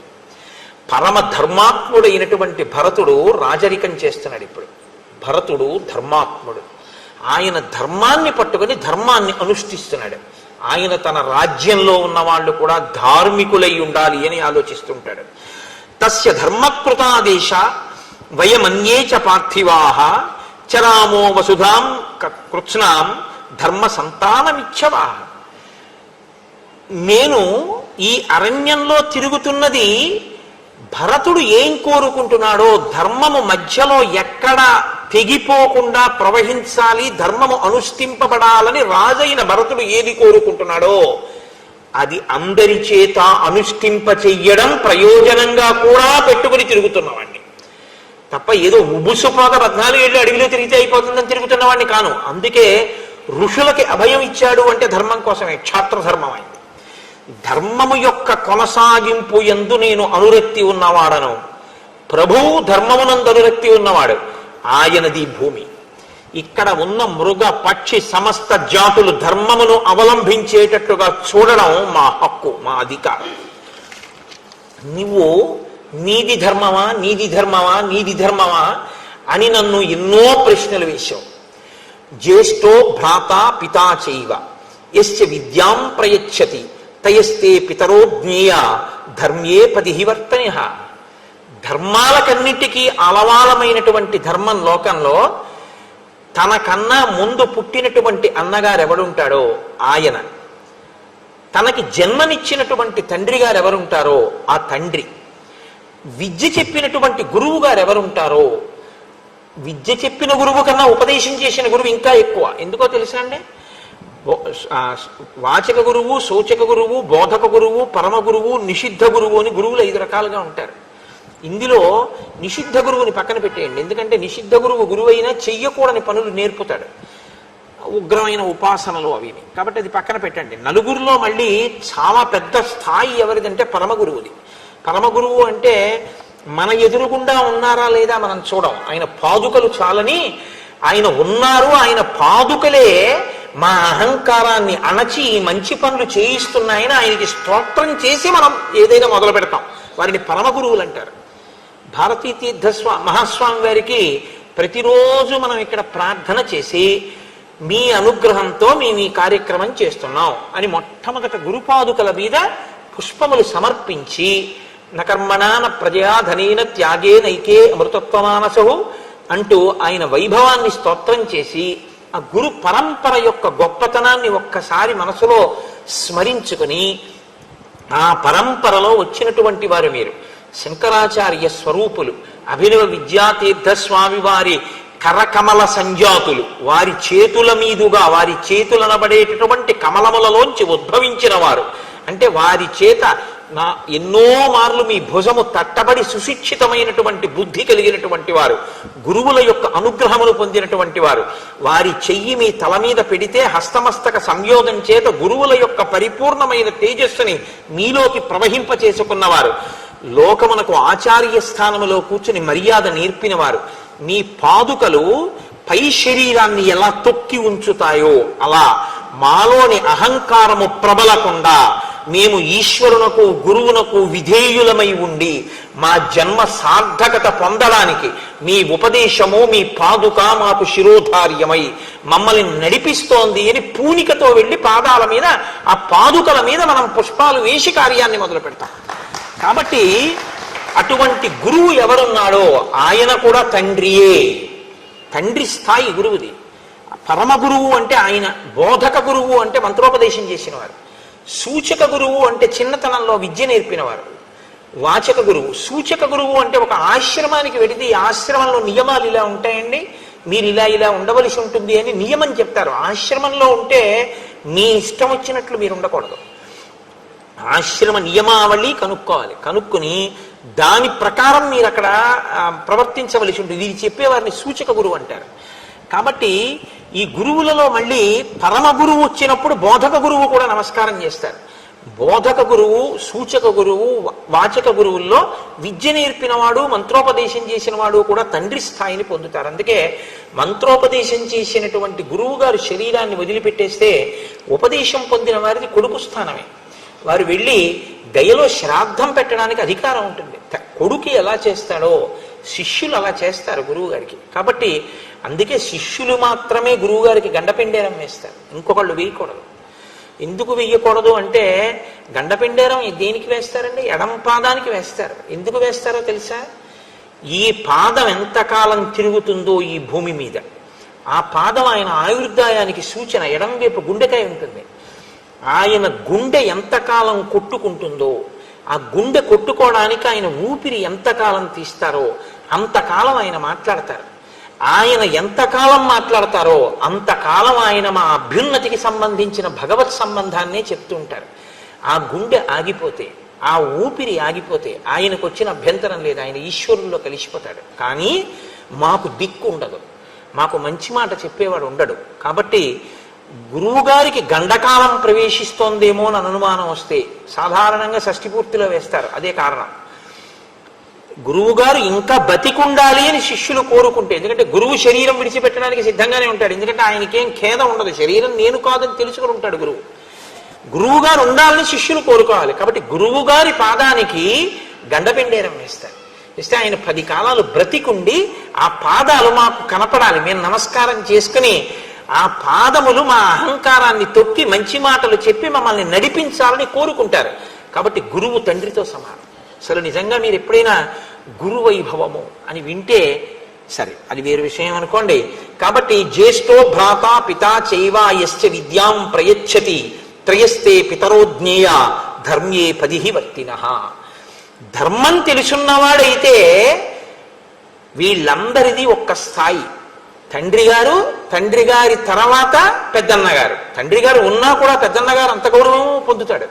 తండ్రి గారు శరీరం వదిలేస్తే పెద్దన్నగారిదే. అందుకే మీరు చూడండి, ఇప్పటికీ మనం సనాతన ధర్మంలో తల్లి తండ్రి ఉన్నా కూడా అన్నగారు కానీ బ్రతికి ఉంటే అన్నగారి పేరు మీదే శుభలేఖ వేస్తాం. తండ్రి గారు నిధనం అయిపోయారనుకోండి, అన్నగారు ఉన్న తన పేరు మీద శుభలేఖ వేసుకోరు తమ్ముళ్ళు.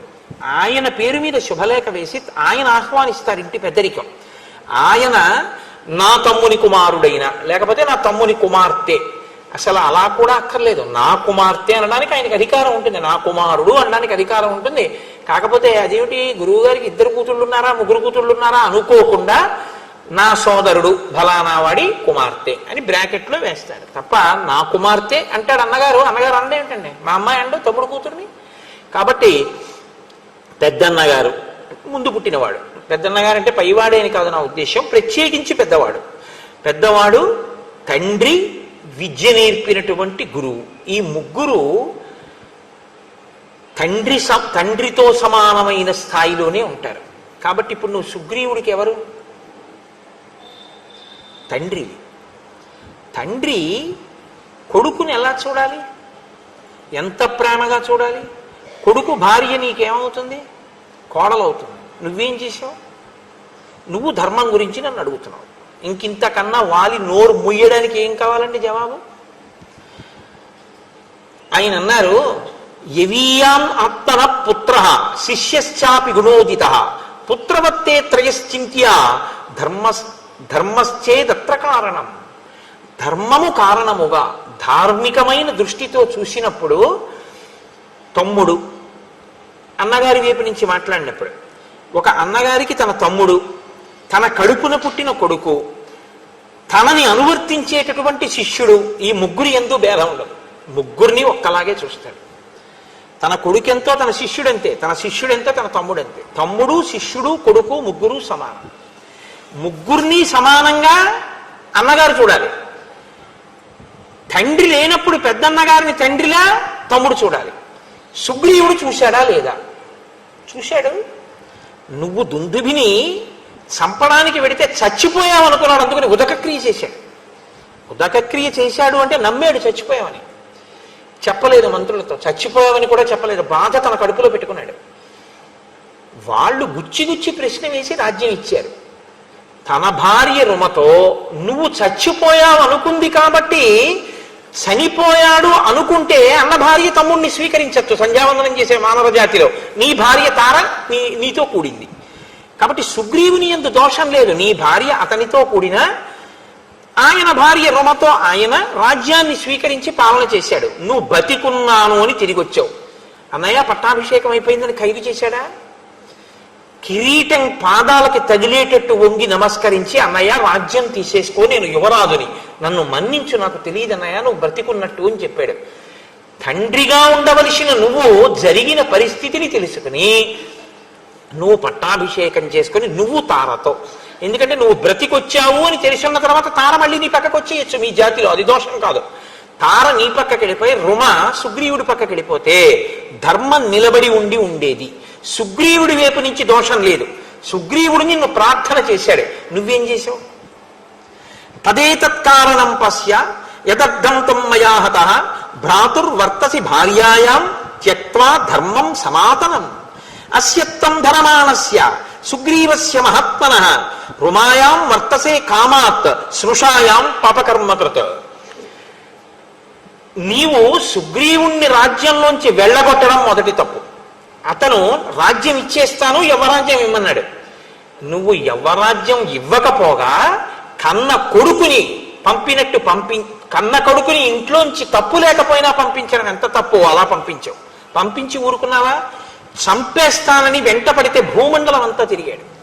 ఋష్యమూక పర్వతం మీద బతుకుతున్నాడు. బతికున్నాడు తమ్ముడిని తెలిసి, తమ్ముడు మరణిస్తే ఆమె కోరుకుంటే రుమని నువ్వు స్వీకరించవచ్చు. తమ్ముడు బతికున్నాడు, నాకు భయపడి ఋష్యమూక పర్వతం మీద ఉన్నాడని తెలిసి బలవంతంగా రుమని కామంతో నువ్వు అనుభవిస్తున్నావు ప్రతిరోజు. స్నుష అంటే ఇప్పుడు ఆమె నీకు కోడలు. తన కోడలిని ఆ దృష్టితో కూడా చూడకూడదు మామగారు. ఎందుకంటే తన కూతురు ఎంతో కోడలు అంతకన్నా ఎక్కువ స్థానం తెలుసా అండి శాస్త్రంలో. అందుకే రాముడైతే శాస్త్రం అలా ఉంటుంది. నీకు మామగారు చచ్చిపోయాడు అన్నాడు తప్ప నాకు తండ్రి గారు చచ్చిపోయాడు అని అనలేదు. పితా మృతస్తే శ్వశుర పితాహీనోసి లక్ష్మణ అన్నాడు ఆయన అయోధ్యకాండలో. మీకు నేను వివరించాను కూడా. మామగారి లాంటి వ్యక్తి ఆడదాని జీవితంలో ఇంకా ఎవ్వరూ ఉండరు.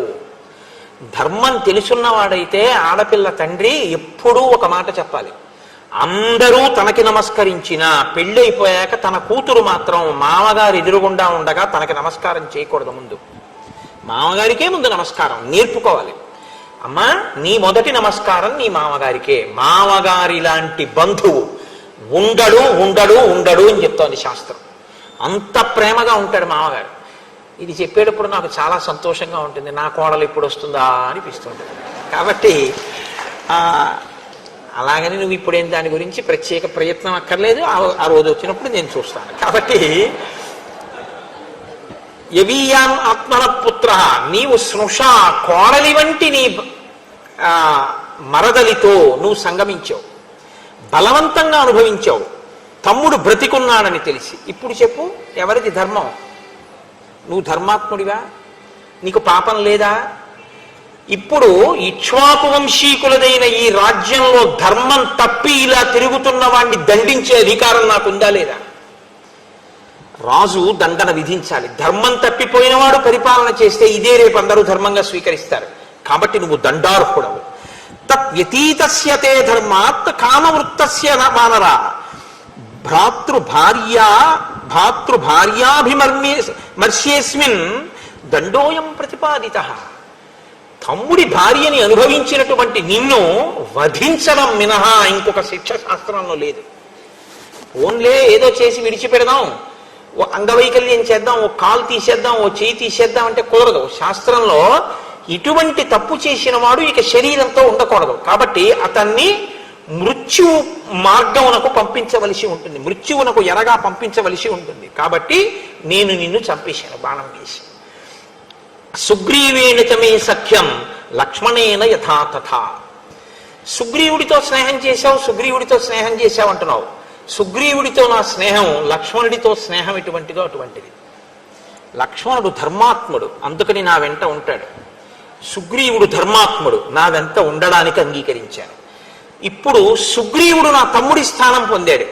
నీ తమ్ముడైనా నువ్వు సుగ్రీవుణ్ణి తమ్ముడి స్థానంలో ఉంచుకుని నేను ఇచ్చిన మర్యాదను ఇవ్వలేకపోయావు. కాబట్టి అన్నగా చచ్చిపోయావు అంతే. ఈ మాట విని ఎంత ఏడవాలండి వాలి? ఆయన మాట్లాడితే రామచంద్రమూర్తి మాట్లాడడం అంటే అంత స్పష్టంగా ఉంటుంది. కాబట్టి దారరాజ్య నిమిత్తంచ నిశ్రేయస కరస్సమే, నేను ప్రతిజ్ఞ చేశాను, ఆయన రాజ్యాన్ని ఆయన భార్యని ఆయనకి ఇప్పిస్తాను అని నేను ప్రతిజ్ఞ చేశాను. కాబట్టి ఇప్పుడు నువ్వు మరణిస్తే సుగ్రీవుడి భార్య సుగ్రీవుడికి దక్కుతుంది, ధార్మికం అవుతుంది. నీవు మరణించిన తరువాత రాజ్యము కూడా సుగ్రీవుడికి వెళ్ళిపోతుంది. నీవు బ్రతికుండగా సుగ్రీవుడి నీ పాదముల మీద పడి ప్రార్థన చేసినప్పుడు నువ్వు సరిగా ప్రవర్తించి ఉంటే నేను జోక్యం చేసుకోవలసిన అవసరం ఉండేది కాదు. నేను నిన్ను చంపడం నువ్వు తెచ్చుకున్నటువంటి పరిస్థితి తప్ప నేను నిన్ను వెతికి చంపవలసిన అవసరం నాకు లేదు. ధర్మాన్ని నిలబెట్టడానికి నిన్ను చంపడం వినా మార్గం లేని స్థితిని నువ్వు కల్పించుకున్నావు. వాలి పరిస్థితిని ఎవరూ కల్పించుకోకూడదు. కాబట్టి రాముడు ఎప్పుడు ఇచ్చే అవకాశం ఏమిటో తెలుసా అండి? తెలిసో తెలియకో చేసేసిన తప్పులకి రాముడేమండం, రామా ఎన్ని తప్పులు చేశానో తండ్రి, నా తప్పైపోయింది, నన్ను మన్నించని త్రికరణ శుద్ధిగా రామపాదముల మీద పడిపోతే ఆ పాపములన్నిటినీ మన్నించేస్తాడు రామచంద్రమూర్తి. ఆయన దయాగుణం కలిగినటువంటి వాడు రాముడు. కాబట్టి నీవు అలా ప్రవర్తించలేదు, అందుకని నిన్ను చంపవలసినటువంటి పరిస్థితి వచ్చింది. ప్రతిజ్ఞాచమయా దత్త తదా వానర సన్నిధౌ ప్రతిజ్ఞాచ కథం శక్య మద్విదేనావ వివేక్షితం. నేను ఒకసారి ఆ వానరుల ముందు ప్రతిజ్ఞ చేశాను, సుగ్రీవుడితో స్నేహం చేసుకున్నప్పుడు వాలిని వధిస్తాను అన్నాను. రామో దీర్ణాభిభాషతే, నాకు రెండు మాటలు తెలియవు. కాబట్టి ప్రతిజ్ఞాచమయా దత్త తదా వానర సన్నిధౌ, నేను వానరుల సన్నిధిలో ఏ ప్రతిజ్ఞ చేశానో అది నెరవేర్చుకోవాలి. కాబట్టి నిన్ను చంపడం వినా నాకు మార్గం లేదు. అందుకని నీ మీద బాణం వేశాను, వేసి నిన్ను చంపాను. ఇప్పుడు నీ పరిస్థితి ఏమిటి అని అడుగుతావేమో. రాజభిర్ధృత దండాస్తు కృత్వా పాపాని మానవాః నిర్మలాః స్వర్గమాయాంతి సంతః సుకృతినో యథా. సత్పురుషుడైనటువంటి వాడు జీవితంలో ఏ పాపం చెయ్యనటువంటి వాడు స్వర్గాన్ని ఎలా పొందుతాడో, నువ్వు చేసిన మహాపాపానికి నా చేత దండన పొందేశావు కాబట్టి, రాజదండన పొందేశావు కాబట్టి నీ పాపం అక్కడతో పోయింది. ఇంకా పోయింది కాబట్టి ఇప్పుడు నువ్వు స్వర్గానికి వెళ్ళిపోతావు. ఇప్పుడు నేను నీకు ఉపకారం చేశానా అపకారం చేశానా? అయితే ఎన్ని కోట్ల జన్మలు నువ్వు ఈ పాప ఫలితాన్ని అనుభవించి ఉండేవాడివో.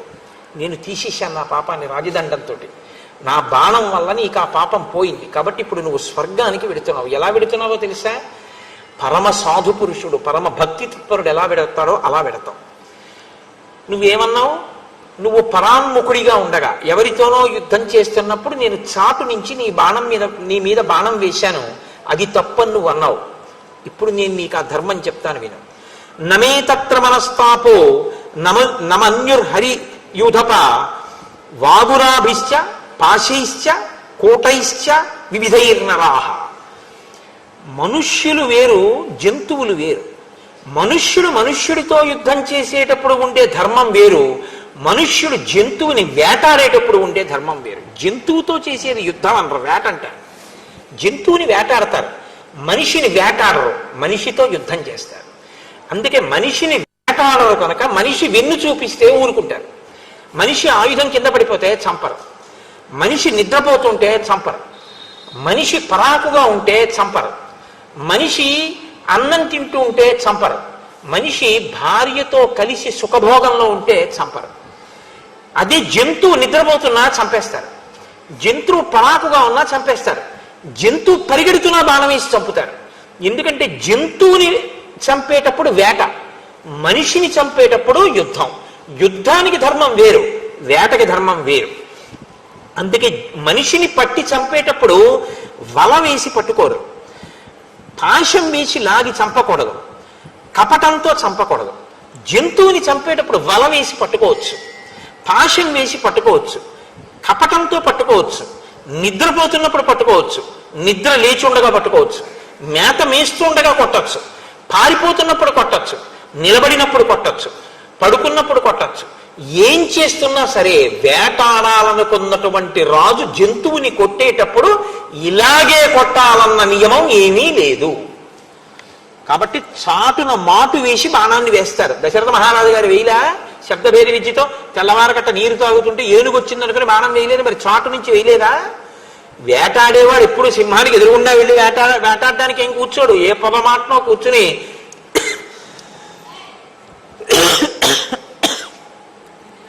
సింహం వచ్చింది అనుకుంటే వెంటనే సింహం మీద బాణప్రయోగం చేస్తారు. అంతేగాని ఆ సింహానికి ఎదురుగుండా వచ్చి యుద్ధం చెయ్యాలని నియమం లేదు. వేట అన్న పదానికి అర్థం ఏమిటంటే జంతువుని మనిషి కొట్టేటప్పుడు వేట, మనిషి మనిషిని కొట్టేటప్పుడు యుద్ధ ధర్మం. నువ్వెవరు? వానరుడివి. నేనెవరు? నరుణ్ణి. నువ్వు జంతువు, నేను నరుడు. జంతువుని కొట్టేటప్పుడు మనుష్య ధర్మం పాటించమని నువ్వెవరు నాకు చెప్పడానికి ధర్మం? జంతువుని కొట్టేటప్పుడు వేట ధర్మం. నా ఇష్టం, ఎదురుగుండా నిలబడి కొడతా, పక్క నుంచి కొడతా, వెనక నుంచి కొడతా, పారిపోతుంటే కొడతా, వలేసి కొడతా, పాశం వేసి కొడతా, నిద్రపోతున్నా కొట్టేస్తా. ఎందుకు కొట్టేస్తానంటే నువ్వు జంతు శరీరంలో ఉన్నావు, నేను మనుష్య శరీరంలో ఉన్నా. ఇక్కడ యుద్ధ ధర్మం వర్తించదు. నీకు ధర్మాధర్మములు నీకు తెలియవు. అసలు నీకు ధర్మాధర్మాలు తెలిస్తే నీ కోడలు వంటి నీ మరదలితో నువ్వు సంగమించేవాడివే కాదు. అసలు ఏ ధర్మమో నీకు తెలియదు, ఏ ధర్మమో తెలుసుకుందామని నువ్వు ప్రయత్నించలేదు. నీకు తెలిసిన ధర్మం ఒక్కటే, నీకు పశుధర్మం ఒక్కటే తెలుసు. నీకు ఒంట్లో కండ కావరం ఉంది కాబట్టి ఆ దాంతో నువ్వు వెళ్ళి నీకేం కావాలంటే అది అనుభవించావు. ఆ పాపం అనుభవించవలసిన రోజు వచ్చింది, నా చేతి బాణంతో తెగటారిపోయావు. కాబట్టి చాట్నించి కొట్టావు, పరాన్ముఖుడవై కొట్టావు. నేనెవరితోనో యుద్ధం చేస్తుంటే కొట్టావంటాయంటే నాకు నేను పొందవలసిన ధర్మాన్ని, నేను పాటించవలసిన ధర్మాన్ని నేను ఎవరి పట్ల పాటించాలో అది మానేసి నీ పట్ల నేను పాటించాలి ధర్మాన్ని చెప్పడానికి నువ్వెవరు? శాస్త్రం ఏది చెప్పిందో అది ధర్మం, నువ్వు చెప్పింది ధర్మం కాదుగా. తత్ శాస్త్రం ప్రమాణంతే, శాస్త్రము ప్రమాణం. ఇదే నేను మీతో మనవి చేసింది. రాముడు ఎప్పుడు మాట్లాడినా శాస్త్రమే మాట్లాడతాడు, తన సొంత నిర్ణయాలు చెప్పడు రాముడు. ధర్మాన్ని నిర్ణయించినది శాస్త్రాలు నిర్ణయించాయి, స్మృతులు నిర్ణయించాయి. ఆ స్మృతులు నిర్ణయించినప్పుడు క్షత్రియులకి వేట ధర్మాన్ని నిర్ణయించాయి, యుద్ధ ధర్మాన్ని నిర్ణయించాయి. వేట ధర్మం జంతువుల పట్ల, యుద్ధ ధర్మం సాటి మనుష్యుల పట్ల. ఇప్పుడు నేను ఒక జంతువుని వేటాడేటప్పుడు పరాన్ముఖంగా ఉండగా కొట్టానా, ఎదురుగుండా కొట్టానా, పారిపోతే కొట్టానా? ఇవేవి నాకు అధర్మాన్ని తీసుకురావు. కాబట్టి నీవు నన్ను ఇలా కొట్టానేమని అడిగేటటువంటి అధికారమే నీకు లేదు. అసలు ధర్మం అన్న మాట ఎత్తే అధికారం నీకు లేదు. నువ్వు చాలా ధర్మాత్ముడమైనట్టు మాట్లాడుతున్నావు. కారణం ఏమిటో తెలుసా? నీకేమీ తెలియకపోవడమే కారణం. ఏవముక్తస్తు రామేణ వాలి ప్రవ్యధితో భృజం నదోషం రాఘవే దధ్యౌ ధర్మేధిగత నిశ్చయ ప్రత్యుమాచతతో రామం ప్రాంజలిర్ వానరీశ్వర. ఈ మాటలు విన్నట్ట వాలి రెండు చేతులు ఎత్తి కన్నీటితో నమస్కారం చేసేట. అయ్యా, నేను ఎంత తప్పు మాట్లాడానో నాకు అర్థమైంది. రామా, మీరు ధర్మమూర్తి, రాశీభూతమైనటువంటి ధర్మం. ఇది తెలియక నేను ధర్మాత్ముణ్ణనుకుని మీరు తప్పు చేశారనుకుని నా నోటికొచ్చినట్టు వదరాను. అయినా మీరు మహానుభావుడు కాబట్టే మీరు ఒక మాట అన్నారు, నీ మీద నాకు కోపమూ లేదు, నువ్వు చచ్చిపోయావని నాకు బాధ లేదు, నా కర్తవ్యం పూర్తయింది అన్నారు. నేను ఇన్ని మాటలన్నా మీరు నా మీద ఎందుకు ఖేదపడలేదంటే అజ్ఞాని, ఏమీ తెలియనివాడు. వాడికి ఏ ధర్మం తెలిసని వాడు సరిగ్గా మాట్లాడతాడు, వాడికి ఏం తెలియదు. ఏమీ తెలియని వాడు మాట్లాడితే దానికి నేను చింతిస్తే నా స్థాయి తగ్గుతుంది. కాబట్టి వాడికి ఏమీ తెలియని వాడు మాట్లాడితే దానికి బాధ ఏమిటి, అందుకని మీరు బాధపడలేదని కూడా చెప్పారు. మీరు ఎంతటి ధర్మాత్మలో నాకు ఇప్పుడు అర్థమైంది. కాబట్టి అంజలి ఘటించి మీకు నమస్కరిస్తున్నానని ఒక్కసారి రామచంద్రమూర్తికి సాంజలి బంధకంగా నమస్కరించి ఆయన ధర్మాన్నంతటినీ శ్లాఘించారు. అది రామానుగ్రహం అంటే. కాబట్టి ఇప్పుడు ఎంతో సంతోషించారు. అని తత్రాపి కలుమే దోషం కర్తుం నార్హసి రాఘవ, రాఘవ నన్ను క్షమించండి, నేను ఇలా పరిధి దాటి మాట్లాడినందుకు మీరు నన్ను క్షమిస్తే నా పాపాలన్నీ ఇక్కడితో సమసిపోతాయి, నేను సంతోషంగా ఊర్ధ్వలోకాలకి వెళ్ళిపోతాను అని నత్వాత్మానం అహం శోచే నతారాం నచ బాంధవాన్ యథా పుత్రం గుణశ్రేష్టం అంగదం కనకాంగదం. ఇంకా ధనేష దారేష పుత్రేష ఉంటుంది కదండి.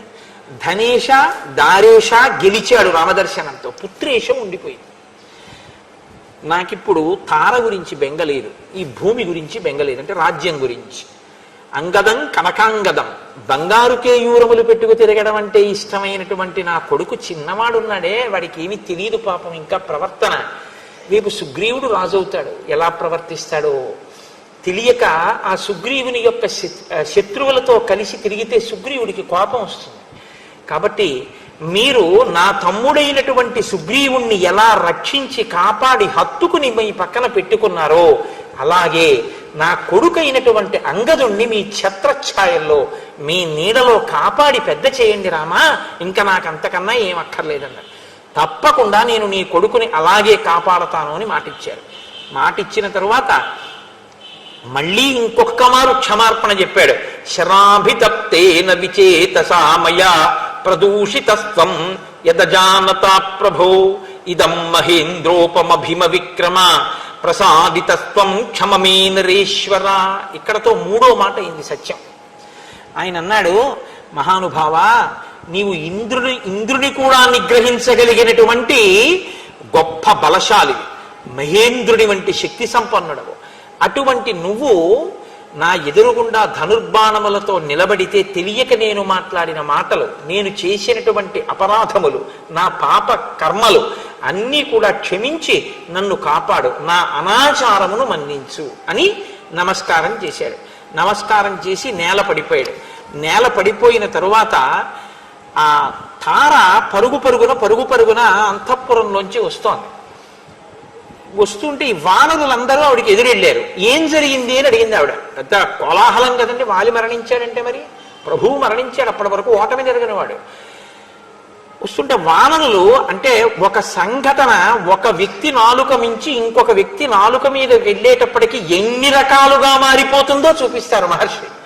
వానరులు ఏం చెప్పారంటే తారతోటి, క్షిప్తాన్ వృక్షాన్ సమావిద్య విపులాశ్చ శిలాస్తథా వాలీ వజ్ర సమైర్బాణై రామేణ వినిపాతిత. వాలికి ఎదురుగుండా రాముడు వచ్చాడు యుద్ధం చేయడానికి. వాలి చెట్లు పీకి రాముడి మీదకి వేశాడు, రాముడు బాణాలు వేశాడు. రాముడి బాణాలకి చెట్లన్నీ తెగిపోయాయి, కింద పడిపోయాయి. ఏదో ఇద్దరు చాలాసేపు దెబ్బ. వాలికి అనుచరగణంగా ఉన్న వాళ్ళందరి మీద పగ తీర్చుకునేటటువంటి ప్రయత్నంలో ఉన్నారు. కాబట్టి ఇప్పుడు నువ్వు అక్కడికి వెళ్ళకు, అంగదుణ్ణి తీసుకుని మనం ఎక్కడికన్నా దూరంగా పారిపోవాలి, అక్కడ పరిస్థితి చాలా భయంకరంగా ఉంది, విప్లవం జరిగిపోతోంది, సింహాసనం కోసం కుట్ర జరిగిపోతోంది, ఇన్ని చెప్పారు. అవన్నీ జరిగాయి. అక్కడ అంగదుణ్ణి నేను రక్షిస్తానని రామచంద్రమూర్తి అన్నారు. అంటే లోకం పోకడ ఎలా ఉంటుందో చూపిస్తారు. వానరులు కాబట్టి వాళ్ళు అలా మాట్లాడారంటే అర్థం. పుకారుల మీద ఉన్నంత వ్యామోహం ఇంకా దేని మీద ఉండదు. దానికి తగ్గట్టే ఇప్పుడు ఓ కొత్త ప్రక్రియ కూడా బయలుదేరింది. ఎక్కడ ఏదైనా సరే ఇప్పుడు అక్కడ ఏం జరిగిందో ఒక్కసారి చెప్పండి అనేటటువంటి సాధన సంపత్తులు కూడా వచ్చేసాయి. కాబట్టి ఇక అదే పని, ఇంకా ఏ ఇంద్రియములకు పని లేదు, ఇలా ఉండడమే, నిశ్చేష్టులైపోయి తెలుసుకుంటున్నాడు. ఏమిటి దానివల్ల? సరే అది వేరే విషయం, వదిలిపెట్టేసేయండి. కాబట్టి వానరులు ఈ మాట చెప్తే తారంది, నా భర్త మరణించిన తరువాత ఈ రాజ్యం ఉంటే ఎవరికి కావాలి, ఊడిపోతే ఎవరికి కావాలి, నాకు వాలి ప్రధానమని ఆవిడ ఆ యుద్ధ భూమిలోకి వెళ్ళింది, వాలి మీద పడింది, చాలా ఘోరమైనటువంటి స్థితిలో శోకించింది ఆవిడ. కానీ తార ఎక్కడ మాట్లాడినా అలాగే ఉంటుంది. ఒక మెరుపు ఆవిడ మాట్లాడితే ఆ శ్లోకాలు అంత దీనంగా విలపిస్తూ కూడా ఆవిడ చాలా చమత్కారంగా చాలా అందంగా మాట్లాడుతుంది. నన్ను కూడా చంపి వాలి దగ్గరికి పంపేయాలి. ఎందుకంటే వాలి స్వర్గానికి వెళ్ళిన తర్వాత అంతటి తేజోవంతుడు, అంతటి కీర్తివంతుడు స్వర్గానికి వచ్చాడని మురిషి అప్సరసలు వచ్చి కౌగిలించుకుంటారు. ఆయన నాకు మీ కౌగిలింత అక్కర్లేదు, నా భార్య తార కావాలంటాడు. నేను పక్కన లేకపోతే దిగులు చెందుతాడు, స్వర్గం రుచించదు, అందుకని నన్ను పంపేయండి. ఏ బాణంతో వాలిని చంపావో ఆ బాణంతోనే నన్ను చంపి. ఎందుకంటే ఆడదాన్ని చంపడమా అని ఆలోచిస్తున్నావేమో. భార్య భర్త శరీరములు వేరేమో కానీ వాళ్ళు శాస్త్రంలో ఒకటే. నీకు ధర్మం మీద నమ్మకం కదా, ఆ బాణంతోనే నన్ను చంపేస్తే, భార్యాభర్తలని కలిపి చంపేస్తే ఒకళ్ళనే చంపినట్టు అవుతుంది. పైగా లోకంలో దానాలన్నింటిలోకి శ్రేష్టమైన దానం ఏమిటో తెలుసా? భార్యాదానమే. అంటే కన్యాదానం. కన్యాదానం గొప్పది, అందుకు కదండి అయింది. ఇంకోటి ధర్మం చేసుకోవాలంటే, ధర్మం చేసుకోవడం అంటే మీరు జాగ్రత్తగా అర్థం చేసుకోండి, ఏది చెయ్యాలన్నా ధర్మపత్ని పక్కన ఉండాలి కదా, అందుకని కన్యాదానం గొప్పది. కాబట్టి భార్యాదానం చాలా గొప్పది. అందుకని నన్ను నువ్వు ఇప్పుడు చంపేస్తే వారికి భార్యాదానం చేసిన వాడి అవుతావు, కాబట్టి నన్ను చంపేయండి అని. నీకెప్పుడు ఈ భూమి మీద వ్యామోహం, రాజ్యాకాంక్ష, అందుకని వాలి నేనొచ్చినా భూమినే కౌగులించుకుని పడుకున్నావా అంటుంది. ఆ ఏడుపులో కూడా ఆవిడ ఎంత చమత్కారంగా మాట్లాడుతుందో. కానీ అలా అనకూడదు, అది సంస్కృతి పాత్రం కాదు అలా మాట్లాడడం. అంటే అలా ఏడవడాన్ని అభినందించి మాట్లాడడం అన్నది మంచి పద్ధతి కాదు. కానీ ఆవిడ అలా పాపం శోకించింది భర్త యొక్క మరణానికి. కానీ ఆవిడ వాలితో ఒక మాట అంటుంది, ఇవి అనగలిగిన ప్రజ్ఞ లోకంలో చాలా తక్కువ మందికే ఉంటుంది. మండోదర్ అంటుంది రావణుడి విషయంలో, తార అంటుంది వాలి విషయంలో యుద్ధ భూమిలో. ఆవిడ అంటుంది, సుగ్రీవస్య త్వయా భార్య హృతాసచ వివాసిత యత్తస్య త్వయా వృష్టి ప్రాప్తేయం ప్లవగాధిప. నీవు నీ తమ్ముడైనటువంటి సుగ్రీవుడి భార్యని నీ భార్యగా అనుభవించడం వల్లనే ఈ ప్రమాదాన్ని తెచ్చుకోవడం అయింది. సుగ్రీవుణ్ణి రాజ్యంలోంచి పంపకుండా సుగ్రీవుడికి యవ్వరాజ్యం ఇచ్చి ఆయన భార్యతో ఆయన ఉండే అవకాశం ఆయనకి ఇచ్చి ఉంటే ఎలా ఉండేదో పరిస్థితి. నీ చావుకి కారణం రాముడని నువ్వు అనుకుంటున్నావు, నీ పాపమే కారణము అన్నాడు. కాబట్టి ఆ తల్లి, ఆ మహాతల్లి చాలా గొప్పగా అని ఆవిడ ఒక మాట అంది, నువ్వు మరణించావు సరే, నీ పాపం నువ్వు చేశావు, నువ్వు చనిపోయావు, కానీ ఇప్పుడు నా పరిస్థితి ఏమిటి? వాలి భార్య అంటారు, రాజ్యం ఉంటుంది, కొడుకు అంగదుడు ఉన్నాడు, రేపొద్దున సుగ్రీవుడు రాజైతే అంగదుడు యువరాజు అవుతాడు, యువరాజు యొక్క తల్లిని నేను. ఇన్ని ఉన్నా శాస్త్ర పరిజ్ఞానం ఉన్న పండితులు నన్ను ఏమని పిలుస్తారో తెలుసా? పతిహీనాతు యానారి కామం భవతు పుత్రిని ధన ధాన్య సమృద్ధాపి విధవే మృత్యతే బుధై విధవేత్యుచ్యతే బుధై. శాస్త్రమెరిగినటువంటి పండితులు పతిహీనాతు యానారి, భర్త లేనటువంటి ఆడదాన్ని ఎంత గొప్ప కొడుకున్నా, ఎంతమంది కొడుకులున్నా, ఎంత ధనం ఉన్నా, ఎంత ధాన్యం ఉన్నా విధవ అంటారు తప్ప ఇంకొక మాట అనరు నన్ను. కాబట్టి నువ్వు పాపపు నడువడితో ఉన్నావు, ఫలితం విధవగా నేను బతకవలసినటువంటి స్థితిని నాకు కల్పించావు అని రాముడి వంక తిరిగింది. రాముడి వంక తిరిగి రామునిలో ఉన్న తేజస్సు గుర్తించింది. అప్పుడు కూడా ఆవిడ బహుశా పూర్వపుణ్యము యొక్క బలం చేత తార అలా చెప్పగలిగింది తప్ప అన్యులకు అది సాధ్యం కాదు. అలా పసికట్టినా అలా వాక్కులలో ఆవిష్కరించలేరు. అందులో అటువంటి దీనస్థితిలో ఆవిడంత గొప్పగా మాట్లాడింది.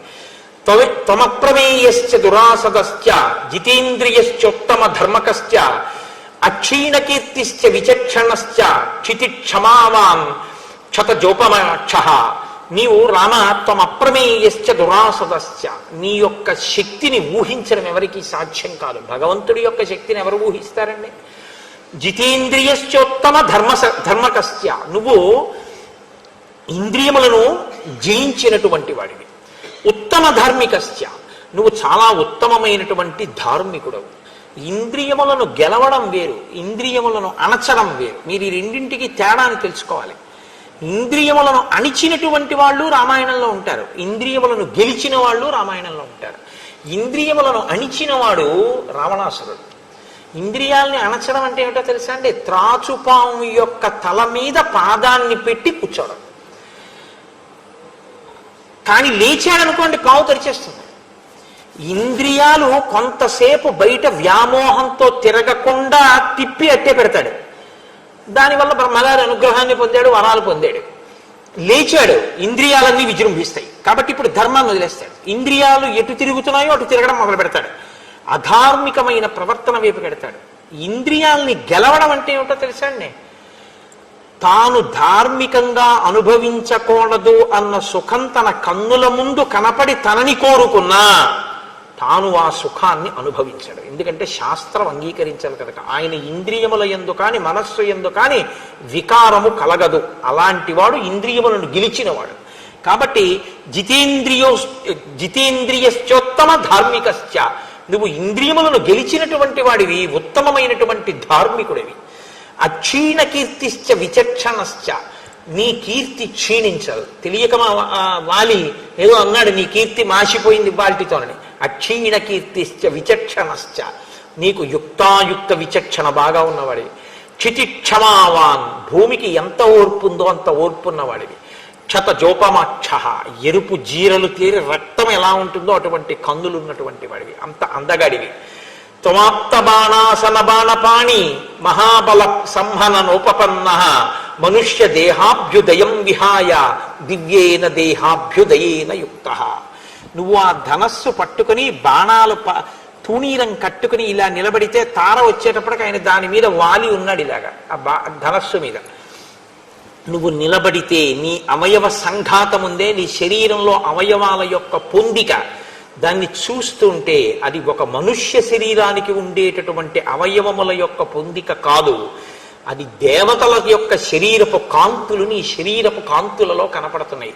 కాబట్టి నువ్వు సాక్షాత్ ఈశ్వరుడవు అని ఆవిడ రామచంద్రమూర్తి యొక్క వైభవాన్ని కీర్తించి ఆమె తాను కూడా సహగమనం చేస్తానని. లోకంలో ఒక పోకడ ఒకటి ఉంటుంది. ఇంత చంపించేసినటువంటి సుగ్రీవుడు అన్నాడు, పాపం నేను ఎప్పుడు కనపడినా మా అన్నయ్య చెట్టు కొమ్మలతో కొట్టి ఇంకెప్పుడు రాకరి తరిమేసేవాడు తప్ప చంపలేదు, నేను మాత్రం మా అన్నయ్యని చంపించేశాను, అలాంటి తమ్ముడు లోకంలో ఉండడు. ఇప్పుడు చనిపోతున్నటువంటి అన్నయ్యని చూసిన తరువాత నాకు ఎంత మాత్రమూ కూడా ఈ రాజ్యాన్ని తీసుకోవాలని లేదు. అందుకని ఋష్యమూక పర్వతం మీదకి వెళ్ళిపోయి కందమూలాలు తింటూ ఉంటాను, అక్కడే ఉంటాను, అంగదుడికి రాజ్యం ఇచ్చేయండి, అన్నయ్యని చంపి పాపం మూట కట్టుకున్నాను, తారావిలాపం చూస్తే నా హృదయం కదిలిపోతోంది అన్నాడు. చిత్రం ఏమిటో తెలుసా అండి? రాముడు ఇచ్చాడు. ఇది రాముడి హృదయం అంటే. అందుకే శ్రీరఘురామచారు తులసీ జలదామ సమక్షమాది శృంగార గుణాభిరామ త్రిజగన్నుత శౌర్య రమాలలామ దుర్వార కబంధ రక్షత విరామ జగజ్జన కల్మశార్ణవోత్తారక రామ భద్రగిరిదాశరథి కరుణాపయోనిధి అంటాడు రామదాసు గారు. ఆయన మహానుభావుడు, ఎదుటివారి కల్మషాన్ని కడుగుతాడు. తన స్నేహితుడు అగ్నిసాక్షిగా స్నేహం చేసుకున్నటువంటి ఆ సుగ్రీవుడు అన్నగారు చచ్చిపోయారని ఏడిస్తే ఆ ఏడుపుకి తాను ఏడ్చాడు. ఏడ్చి ఇంకా ఆయన మరణించలేదు, అంగదుణ్ణి సుగ్రీవుడికి అప్పచెప్పాడు. అప్పచెప్పి వీడి తెలిసి తెలియక చిన్నతనం ప్రవర్తిస్తే నువ్వు రక్షించు కాపాడు అని యవ్వరాజ్య పట్టాభిషేకం చెయ్యమని కోరి సుగ్రీవుడితో ఒక మాట అన్నాడు, ఈ మాల నా మెడలో ఉన్నంత కాలం నా ప్రాణం పోదు, కాబట్టి ఈ మాల వహిస్తుంది నా యొక్క పరాక్రమాన్ని, తేజస్సుని, ప్రాణాల్ని, కాబట్టి ఈ మాల తీసి నీ మెడలో వేసేస్తాను, దగ్గరికి రమ్మన్నాడు. సుగ్రీవుడు వచ్చిన తర్వాత తన మెడలో ఉన్నటువంటి మాల తీసి సుగ్రీవుడి మెడలో వేసి భయంకరంగా పళ్ళు బయట పెట్టి కనురెప్పలు పెద్దవి చేసి గుడ్లు పైకి పెట్టి మరణించాడు అని రాశారు వాల్మీకి మహర్షి. అంత ఘోరమైనటువంటి చావు చచ్చిపోయాడు. రామ బాణపు దెబ్బ అప్పుడు తెలిసింది ఆ మాల తీసేయగానే. అప్పటి వరకు అది ఓర్చేటట్టు చేసింది. మరణించాడు, ఏడ్చారు, లక్ష్మణమూర్తి ఆదేశించారు, వెళ్ళారు, ఒక పెద్ద శిబిక ఒకటి తీసుకొచ్చారు, అందులోకి ఈ పార్థివ శరీరాన్ని ఎక్కించారు. తారాదులు కూడా వెనకాతలు వెళ్ళారు. వాళ్ళ ఆచారం ప్రకారం రుద్రభూమిలో దాన్ని కట్టెల మీద పడుకోబెట్టి చందన కాష్టముల యందు పడుకోబెట్టి నీ పోసి సమంత్రకంగా అంగదుడు అగ్నికి ఆహుతి చేసేసాడు వాలి శరీరాన్ని. అక్కడతో వాలి నిహతుడైపోయాడు. కానీ ఇప్పుడు నేను అనుకుంటున్నాను, బహుశా వాలిని వధించడంలో రామచంద్రమూర్తి యొక్క ధర్మం విషయంలో మీకెవ్వరికీ అనుమానం లేని రీతిలోనే రామచంద్రమూర్తి చెప్పిన జవాబుని నేను మీకు కొంత చెప్పగలిగానేమో అని నేను అనుకుంటున్నాను. కాబట్టి ఎవరైనా తెలియక వాలిని రాముడు చాటు నుంచి కొట్టాడంటే రాముడి జవాబుని మీరు నేను కూడా చెప్పవలసి ఉంటుంది. ఎందుకంటే రాముడి కీర్తిని కాపాడడం ధర్మం యొక్క కీర్తిని కాపాడడం. ఇప్పుడు ఇది పూర్తయిపోయిన తరువాత దానికి సంబంధించిన అంత్యేష్టి సంస్కారం అంతా పూర్తయిపోయింది. మీరు శ్రీరామాయణంలో తప్పకుండా గమనించవలసిన విషయం ఇది. ఎప్పుడైనా సరే ఎంత నీచుడైనా సరే ఒకసారి చచ్చిపోతే మాత్రం ఆ శరీరాన్ని అలా వదిలేడు రాముడు. నిజంగా రాముడు ఇంత పాపము నడువడి కలిగిన వాడు అవతారాయణ అనొచ్చు, అలా అనడు. అంత్యేష్టి చేయిస్తాడు. ఒక మనిషి చనిపోతే అంత్యేష్టి సంస్కారం చెయ్యడం ఎంత అవసరమో, ఎవరూ లేనటువంటి అనాథగా ఎవరైనా మరణిస్తే అటువంటి శరీరానికి అంత్యేష్టి సంస్కారం చేయడం ఎంత గొప్పదో. కలియుగంలో అశ్వమేధయాగం లేదు, అనాథ ప్రేత సంస్కారమే అశ్వమేధయాగం. కాబట్టి దాని గొప్పతనం ఏమిటో రామచంద్రమూర్తి 1కి 10 మార్లు రామాయణంలో నిరూపిస్తుంటారు. అందుకే ఆ వాలి యొక్క శరీరానికి కూడా అంత్యేష్టి సంస్కారం చేయించి మళ్ళీ ఆ ప్రశ్రవణ పర్వత శిఖరపు గుహ యందు కూర్చున్నారు. హనుమదాదులు సుగ్రీవుడు వెళ్ళారు ఆయన దగ్గరికి. వెళ్ళి అన్నారు, భవత్ ప్రసాదాత్ సుగ్రీవ పితృపైతామహం మహత్ వానరాణాం సుదుష్ప్రాప్తం ప్రాప్తో రాజ్యమిదం ప్రభో భవతా సమనుజ్ఞాతః ప్రవిశ్య నగరం శుభం సంవిధాస్యతి కార్యాణి సర్వాణి ససుహృజ్జనః స్నాతోయం వివిధైర్గంధైః ఔషధైశ్చ యథావిధి అర్చయిష్యతి రత్నైశ్చ మాల్యైశ్చ త్వాం విశేషతః ఇమాం గిరిగుహాం రమ్యాం అభిగంతు వితోర్హసి కురుష్వ స్వామి సంబంధం వానరాన్ సంప్రహర్షయన్. హనుమ సుగ్రీవుడు ఇతర వానర ప్రముఖుల్ని తీసుకుని ఆయన కూర్చున్నటువంటి పర్వత గుహ దగ్గరికి వెళ్ళి రాముడితో అన్నారు, వాలి వధ పూర్తయిపోయింది, ఇది తాత ముత్తాతల నుంచి సంక్రమిస్తున్నటువంటి వానర రాజ్యపు సింహాసనం కనుక ఇప్పుడు సుగ్రీవుణ్ణి ఆ పట్టాభిషేకం చేసి ఆ సింహాసనం మీద కూర్చోబెట్టాలి. అంగదుడికి యవ్వరాజ్యం ఇవ్వాలి. రామచంద్ర ప్రభో మీరు కూడా బయలుదేరి కిష్కింధానగరంలోకి వచ్చి అంతఃపురంలో ఈ పట్టాభిషేకాన్ని వైభవంగా జరిపించవలసింది అన్నారు. అంటే రామచంద్రమూర్తి అన్నారు, 14 సమాహ సౌమ్య గ్రామం వా యదివాపురం న ప్రవేక్ష్యామి హనుమన్ పితుర్నిర్దేశపాలక. అది పట్టాభిషేకమే కావచ్చు, కానీ మా నాన్నగారు నన్ను 14 ఏళ్ళు అరణ్యవాసం చేయమన్నారు. అందుకని నేను అది నగరమా జనపదమా, నేను దాని లోపలికి మాత్రం రాను, నేను ఊరు బయటే ఉంటాను. అరణ్యంలో నాకు ఈ పర్వత గుహ చాలు, నేను ఈ గుహలో ఉంటాను. కాబట్టి చక్కగా సంతోషంగా మీరు పట్టాభిషేకాన్ని పూర్తి చేసుకోండి అంటే సుగ్రీవుడు అయితే మనం వెంటనే సీతాన్వేషణం చేద్దాం అన్నాడు. ఆయన అన్నారు, కాదు, ఇది వర్షాకాలం కాబట్టి వర్షములు పడుతూ ఉంటాయి. ఇప్పుడు అన్వేషణం కూడా చాలా కష్టం, దారులు సరిగా ఉండవు. పైగా నువ్వు ఎంతో కాలంగా భార్యని విడిచిపెట్టి రాజ్యం లేక దీనుడవై తిరిగావు. ఇప్పుడే నీకు రాజ్యం వచ్చింది, భార్యా సుఖం కలిగింది. కాబట్టి నువ్వు సంతోషంగా ఈ వర్షాకాలం అయిపోయేంత వరకు భోగాన్ని అనుభవించు. తదనంతరం శరత్కాలం వచ్చిన తరువాత నువ్వు సీతాన్వేషణం చేద్దువుగానివి. ఇతరుల యొక్క సుఖాన్ని, ఇతరుల యొక్క సౌకర్యాన్ని ముందు ఆలోచిస్తాడు రామచంద్రమూర్తి. ఆ వానలు పడితే ఆవిడకి వెళ్తాయి లేదు, వానరాలు అవతల సీతమ్మ ఏమైపోయిందో, ఈయన పని అయిపోయింది కదా అని అలా కాదులే, వెళ్దాం పద, బయలుదేరు, ఏం పర్వాలేదు, హనుమ వెళ్ళలేరా, నువ్వు వెళ్ళలేవా అనరు. సంతోషంగా కొంతకాలం గడుపు, తర్వాత మనం బయలుదేరుదా ఉంటారు. ఇతరుల యొక్క సౌఖ్యాన్ని, ఇతరుల యొక్క సుఖం గురించి ఆలోచించగలిగినటువంటి ప్రజ్ఞ, మనం ఆలోచించినట్టే జరగాలనేటటువంటి మౌఢ్యం వదిలిపోవాలంటే రామాయణం చదవాలి. ఎవరో మహానుభావుడు ఎక్కడన్నాడో కానీ, ఎక్కడంటే మంచి మాట మంచి మాటేగా, తనకు తాను సుఖపడితే తప్పు కాకున్నా 10 మందిని సుఖపెడితే ధన్యతవో నాన్న కదా. కాబట్టి కార్తికే సమనుప్రాప్తే త్వం రావణ వధేయత ఏషన సమయ సౌమ్య ప్రవిశ్వత్వం సమాలయం.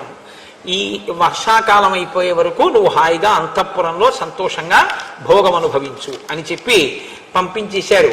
పంపించేసి రామచంద్రమూర్తి ఒక పర్వత గుహలో ఉంటున్నారు. ఆ పర్వత గుహలో ఉన్నప్పుడు బయట వర్షాకాలం. ఆ వర్షాకాలంలో వర్ష ఋతువుని వాల్మీకి మహర్షి వర్ణన చేశారు. అనితర సాధ్యం. అసలు వాల్మీకి మహర్షి ఆ ఋతువుల్ని చూసినటువంటి తీరు ఆ ప్రకృతి వైభవాన్ని వర్ణించినటువంటి తీరు అనన్య సామాన్యమైనటువంటి ప్రజ్ఞ. ఉత్తరోత్తర ఇతర కవులకు అందరికీ కూడా ఇదే మార్గదర్శకమైంది. ఏదో కథాపరంగా చెప్పి కథ వెళ్ళిపోవడమే కాదు, ఒక్కొక్కసారి మీరు కావ్యపరంగా ఋతువర్ణనలో ఉండేటటువంటి అందాన్ని కూడా ఆస్వాదించవలసి ఉంటుంది. వర్ష ఋతువు గురించి వాల్మీకి మహర్షి చేసిన వర్ణన చూడండి. పర్వత గుహలో ఉన్నటువంటి రాముడు లక్ష్మణుడితో చెప్తున్నాడు ఆ వర్ష ఋతువు యొక్క అందాన్ని. తాను స్వయంగా చెప్పడం కాదు మహర్షి, రామచంద్రమూర్తి కళ్ళల్లోంచి చూస్తారు ఆ అందాన్ని, చూసి చెప్తారు. శక్యం అంబరమారుహ్య మేఘ సోపాన పంక్తిభి కుటజార్జున మాలాభి అలంకర్తుం దివాకరం. లక్ష్మణ, ఈ మేఘాలున్నాయే ఇవి బాగా కిందకి దిగిపోయాయి. నేను ఒకసారి వెంకటాచలం వెళ్ళాను ఏదో సేవ చేయడానికి ఆ శ్రవణ మాసంలో. వెళితే ఆ రోజు వెంకటాచలంలో ఆనంద నిలయంలోంచి బయటకు వచ్చేసరికి ఎవరికి ఎవరూ కనపడలేదు. ఇంకా ఎందుచేత అంటే మేఘాలన్నీ దిగిపోయాయి కొండ మీదకి. ఒక్కొక్కసారి అసాధారణంగా అలా జరుగుతూ ఉంటుంది. మేఘాలన్నీ దిగిపోతే నేను యథార్థం చెప్తున్నాను, నా భార్య చెయ్యి పట్టుకుని వెతుక్కుంటూ కళ్ళు దట్టమైన పొగమంచులో నడుచుకుంటూ వెళ్ళినట్టుగా కాటేసుకెళ్ళగలిగాం. బస్సులు, కార్లు, వాహనాలు అన్నీ ఎక్కడివక్కడ ఆగిపోయాయి. కొండ దిగడానికి తిరగట్లేదంటే కార్లు అవి ఏమి అలౌ చేయట్లేదన్నారు. మా అదృష్టం కొద్దీ ఏదో అయితే ఇవాళకి ఈశ్వరుడు కొండ మీద ఉంచేసినట్టే అనుకున్నాం. ఏదో 2-3 గంటలు పోయిన తర్వాత మబ్బులన్నీ మళ్ళీ పైకి వెళ్ళిపోయిన తర్వాత అప్పుడు మళ్ళీ కొండ దిగగలిగాం. కాబట్టి ఆ ఇక్కడ ఇలాంటి ఊళ్ళల్లో అటువంటివి జరగడం కష్టం. బయట అరణ్య ప్రాంతాల్లోనూ కొండల్లోనూ ఆ ప్రకృతి యొక్క వైభవం అలా ఉంటుంది. ఆ మేఘాలన్నీ ఇలా కిందకి దిగితే గుహలోంచి చూసి రాముడు అంటున్నాడు, లక్ష్మణ, మన కులదైవం కదా, మన వంశం సూర్యవంశం కదా, సూర్య భగవానుడి దగ్గరికి వెళ్ళి మనం ఎప్పుడూ కూడా కొండమల్లెలతో కూడుకున్నటువంటి తెల్లని పుష్పమాల, ఎర్ర గన్నేరుమాల, తెల్ల పూలు ఎర్ర పూలు కదా సూర్య భగవానుడికి అర్చన, ఈ 2 పుష్పహారములను అసలు మన వంశానికంతటికీ కూడా కులదైవమైనటువంటి సూర్యనారాయణమూర్తికి మనం ఎప్పుడు వేయలేదు. మనం సూర్యవంశ ప్రభువులం, ఎప్పుడు లోపల ఏదో మూర్తికి వేయడమే. ఇవాళ మేఘములనేటటువంటి మెట్లు కట్టి ఈ మెట్లెక్కి సూర్యనారాయణమూర్తి మెళ్ళలో కొండమల్లెల దండ, గన్నీరు దండ వేయడానికి వీలుగా సూర్యమండలానికి మేఘాలని మెట్లు నిర్మించి ఈశ్వరుడు తన సేవ చేసుకోమని పిలుస్తున్నట్టు లేదా అని అడిగాడు. ఆ మేఘ పంక్తుల్ని సూర్యమండలం వరకు ఉన్న వాటిని ఆయన అలా అభివర్ణించారు.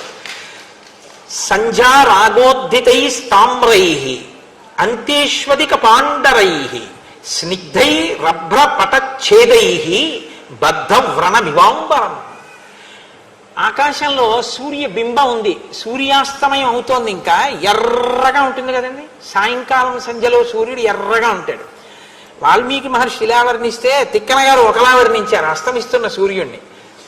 పగలు భర్త ఆఫీస్కి వెళ్ళిపోతాడు, సాయంకాలం భర్త ఇంటికి వస్తూ ఉంటే అత్యంత ప్రీతి కలిగినటువంటి భార్య ఆయన వచ్చేస్తారని పని చేసుకుంటూ ఉంటుంది, కిటికీలోంచి చూస్తూ ఉంటుంది.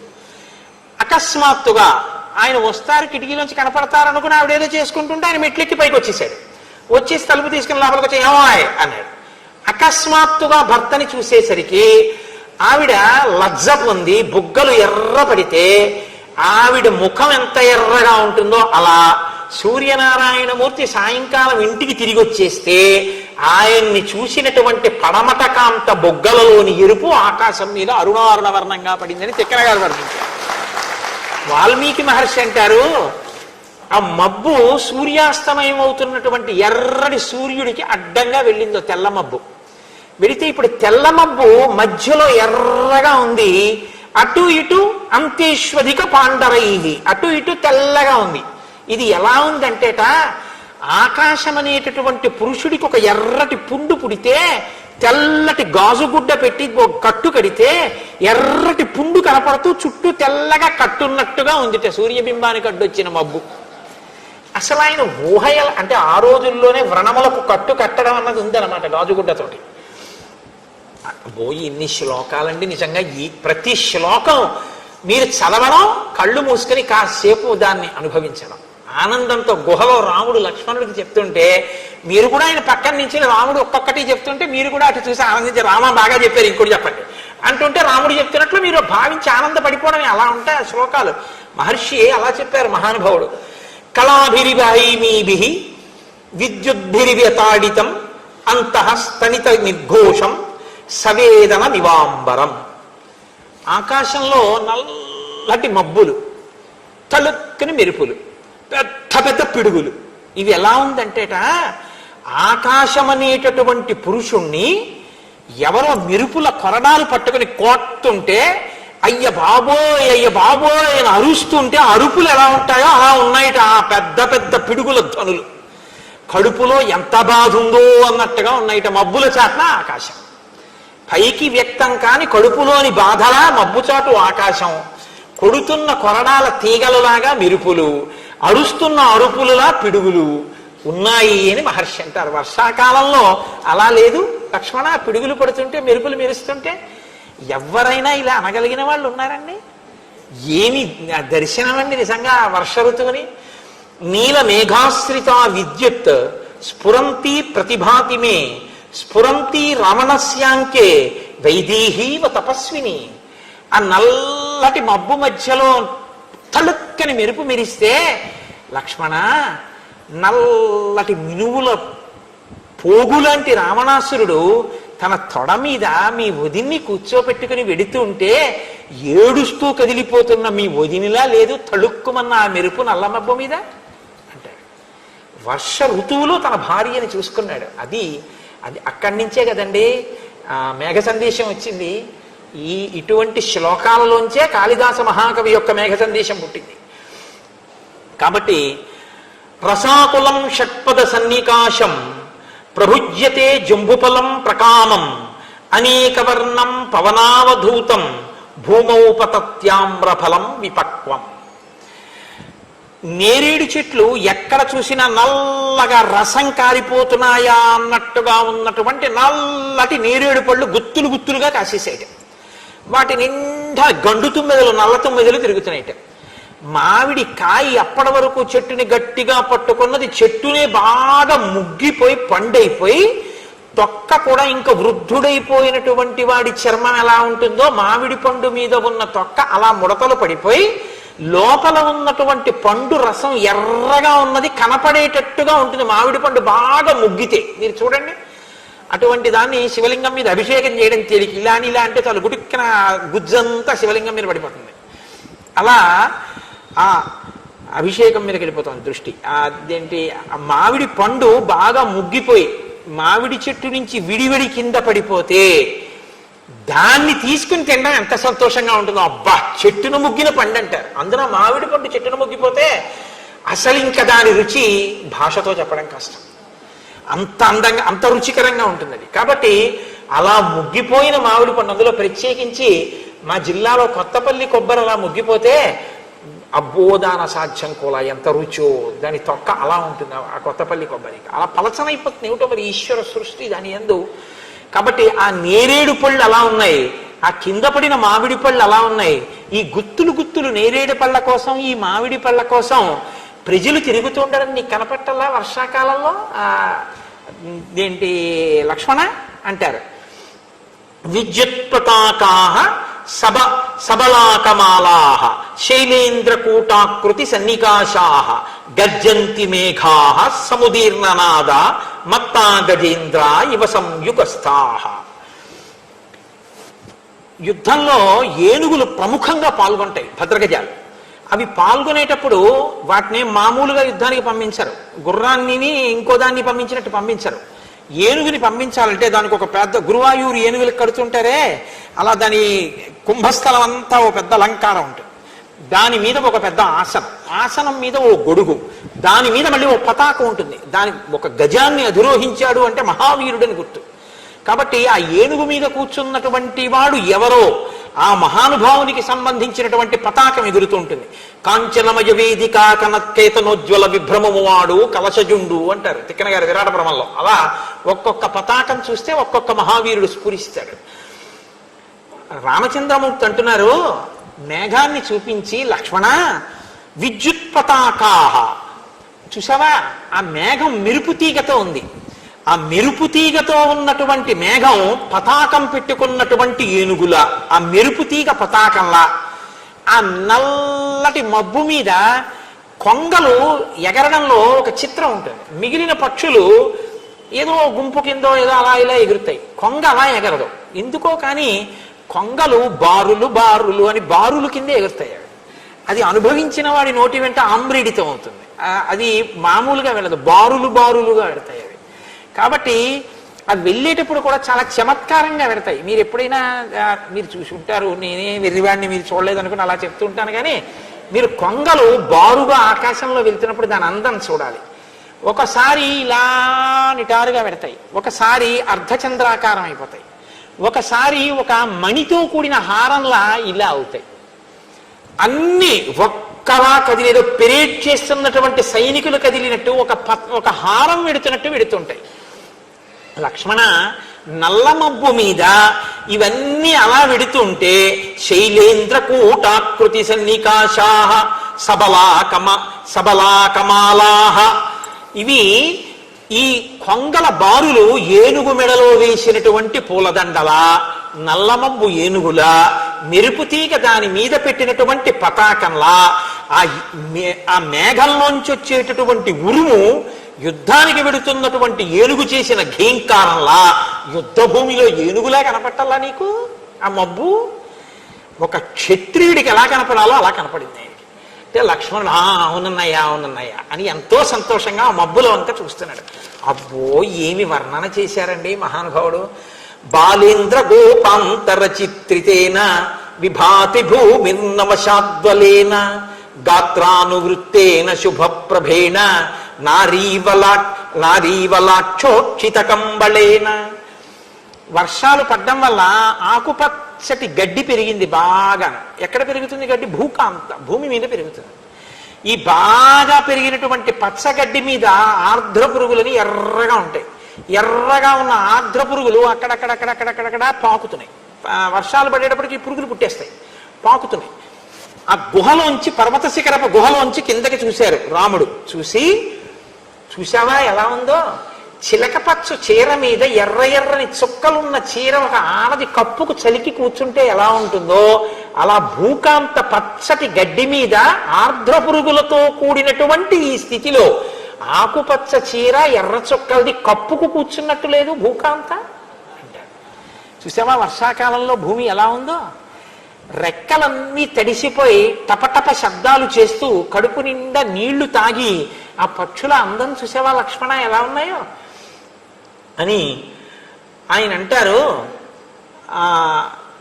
నిద్రాశనై కేశవమభ్యుపైతి ధృతం నదీనాం సాగరమభ్యుపైతి హృష్టాబలాకా ఘనమభ్యుపైతి కాంతాసకామా ప్రియమభ్యుపైతి.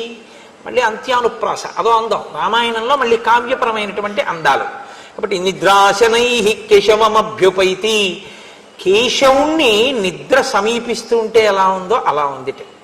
అదేమిటండి అని మీకు అనుమానం వచ్చారు, అది చెప్తాను నేను ఒక్క నిమిషంలో. అది చెప్పకపోతే ఏదో అసంపూర్ణం అవుతుంది. ధృతం నదీ సాగరమభ్యుపైతి, నది సాగరం దగ్గరికి వెళ్ళిపోతుంటే ఎలా ఉందో అలా ఉంది. నేను ఎన్ని శ్లోకాలు చెప్తానని వదిలేను, కానీ ఒక శ్లోకంలో మహర్షి అంటారు, ప్రియ సమాగమానికి భర్త దగ్గరికి సంతోషంగా వెళ్ళేటటువంటి భార్య చక్కటి విశాల హృదయంతో, సంస్కారవంతమైన హృదయంతో అనుభవించాలి తప్ప లీకి మనస్తత్వంతో కావ్యాలను వినకూడదు. మీరు దాన్ని సుసంపన్నమైన మనస్సుతో వినండి. భార్య ఎప్పటికప్పుడు చక్కగా తనని తాను అలంకరించుకుని ప్రియమార భర్త కౌగిలిలోకి చేరినట్లు. ఆ నది వర్షాకాలంలో మంచి వేగంతో ఒడ్లనన్నింటినీ కూడా ఒరుసుకుంటూ సాగర సంగమానికి వెళ్ళిపోయేటప్పుడుట తన మీద వాలినటువంటి చక్రవాక పక్షుల్ని తీసుకొచ్చేస్తోంది. ఇది ఎలా ఉందంటేట, భర్తకి కొత్త కొత్త బహుమానాలు పట్టుకుని భర్త కౌగిలిలోకి చేరిపోతున్నటువంటి కాంతలా ఉంది సముద్రంలో చేరుతున్న నది. మహర్షి వర్షాకాలపు నదిని వర్ణిస్తారు. అలాగే నిద్రాశనై కేశవమభ్యుపైతి ధృతం నదీ సాగరమభ్యుపైతి. నది సముద్రం వైపుకు వెళ్ళిపోతుంది, ఎందుకంటే బాగా వేగంగా వెళ్ళిపోతాయి ఆ కాలంలో. హృష్టాబలాకా ఘనమభ్యుపైతి, కొంగ మేఘం వైపుకి ఎగిరిపోతుంది. కాంతాసకామా ప్రియమభ్యుపైతి, కాంతలు వర్షం పడుతోంది కాబట్టి ఆ వాతావరణంలో సంతోషంగా తమ ప్రియుల యొక్క కౌగిళ్లలోకి చేరిపోతున్నారు. నిద్రాశనై కేశవమభ్యుపైతి. వర్షాకాలపు అందాన్ని మహర్షి వర్ణించారు అందులో. నిద్రాశనై కేశవమభ్యుపైతి అంటే మనకి శ్రావణ భాద్రపదాలు వర్షాకాలం. శ్రావణ మాసానికి కొద్దిగా ముందర ఆషాఢ మాసానికి చివర్లో శయన ఏకాదశి అని ఒకటి వస్తుంది. ఆ శయన ఏకాదశి శ్రీ మహావిష్ణువు శేషకల్పం మీద పడుకుంటారు, ఆయన నిద్రపోతున్నారండి అంటారు. మీరు ఒకటి ఆలోచించండి, ఈశ్వరుడు నిద్రపోతే సత్పురుషుల్ని కాపాడేవాడు ఎవడండి? ఇంకా ఆయన నిద్రపోతే ఆయన తమోగుణానికి లొంగిపోయినట్టే కదా. మరి ఇంక శయన ఏకాదశి విష్ణువు పడుకోవడం, విష్ణువు లేవడం అన్నది ఉంటే లోకంలో ఆయన కూడా మనలాగే అలసటకి వికారానికి లొంగిపోయినవాడే. అప్పుడు ఈశ్వరుడు ఎలా అవుతాడు? మరి శయన ఏకాదశి ఉద్ధాన ఏకాదశి ఎలా అయ్యాయి అంటే, శయన ఏకాదశి అన్నదాన్ని మీరు చాలా జాగ్రత్తగా గమనించాలి. ఆయన నిద్ర మన నిద్ర లాంటి తామసిక నిద్ర కాదు. ఆ నిద్ర ఏమిటో తెలుసా అండి? నిద్రాముద్రాం నిఖిల జగతి రక్షణే జాగరూకం. దక్షిణాయనం ప్రారంభమవుతుంది ఆషాఢమాసం. ఆషాఢమాసంలో దక్షిణాయనం ప్రారంభమైతే దక్షిణాయనం అంతా ఉపాసన కాలం. ఉపాసన పైన శరీరంతో లోపల మనస్సుతో ద్విగుణీకృతంగానూ చెయ్యాలి. ఆయన కన్నులు మూసుకుని మీ లోపలి మనస్సు ఎలా ఉపాసన చేస్తోందో బాగా చూస్తాట దక్షిణాయనంలో.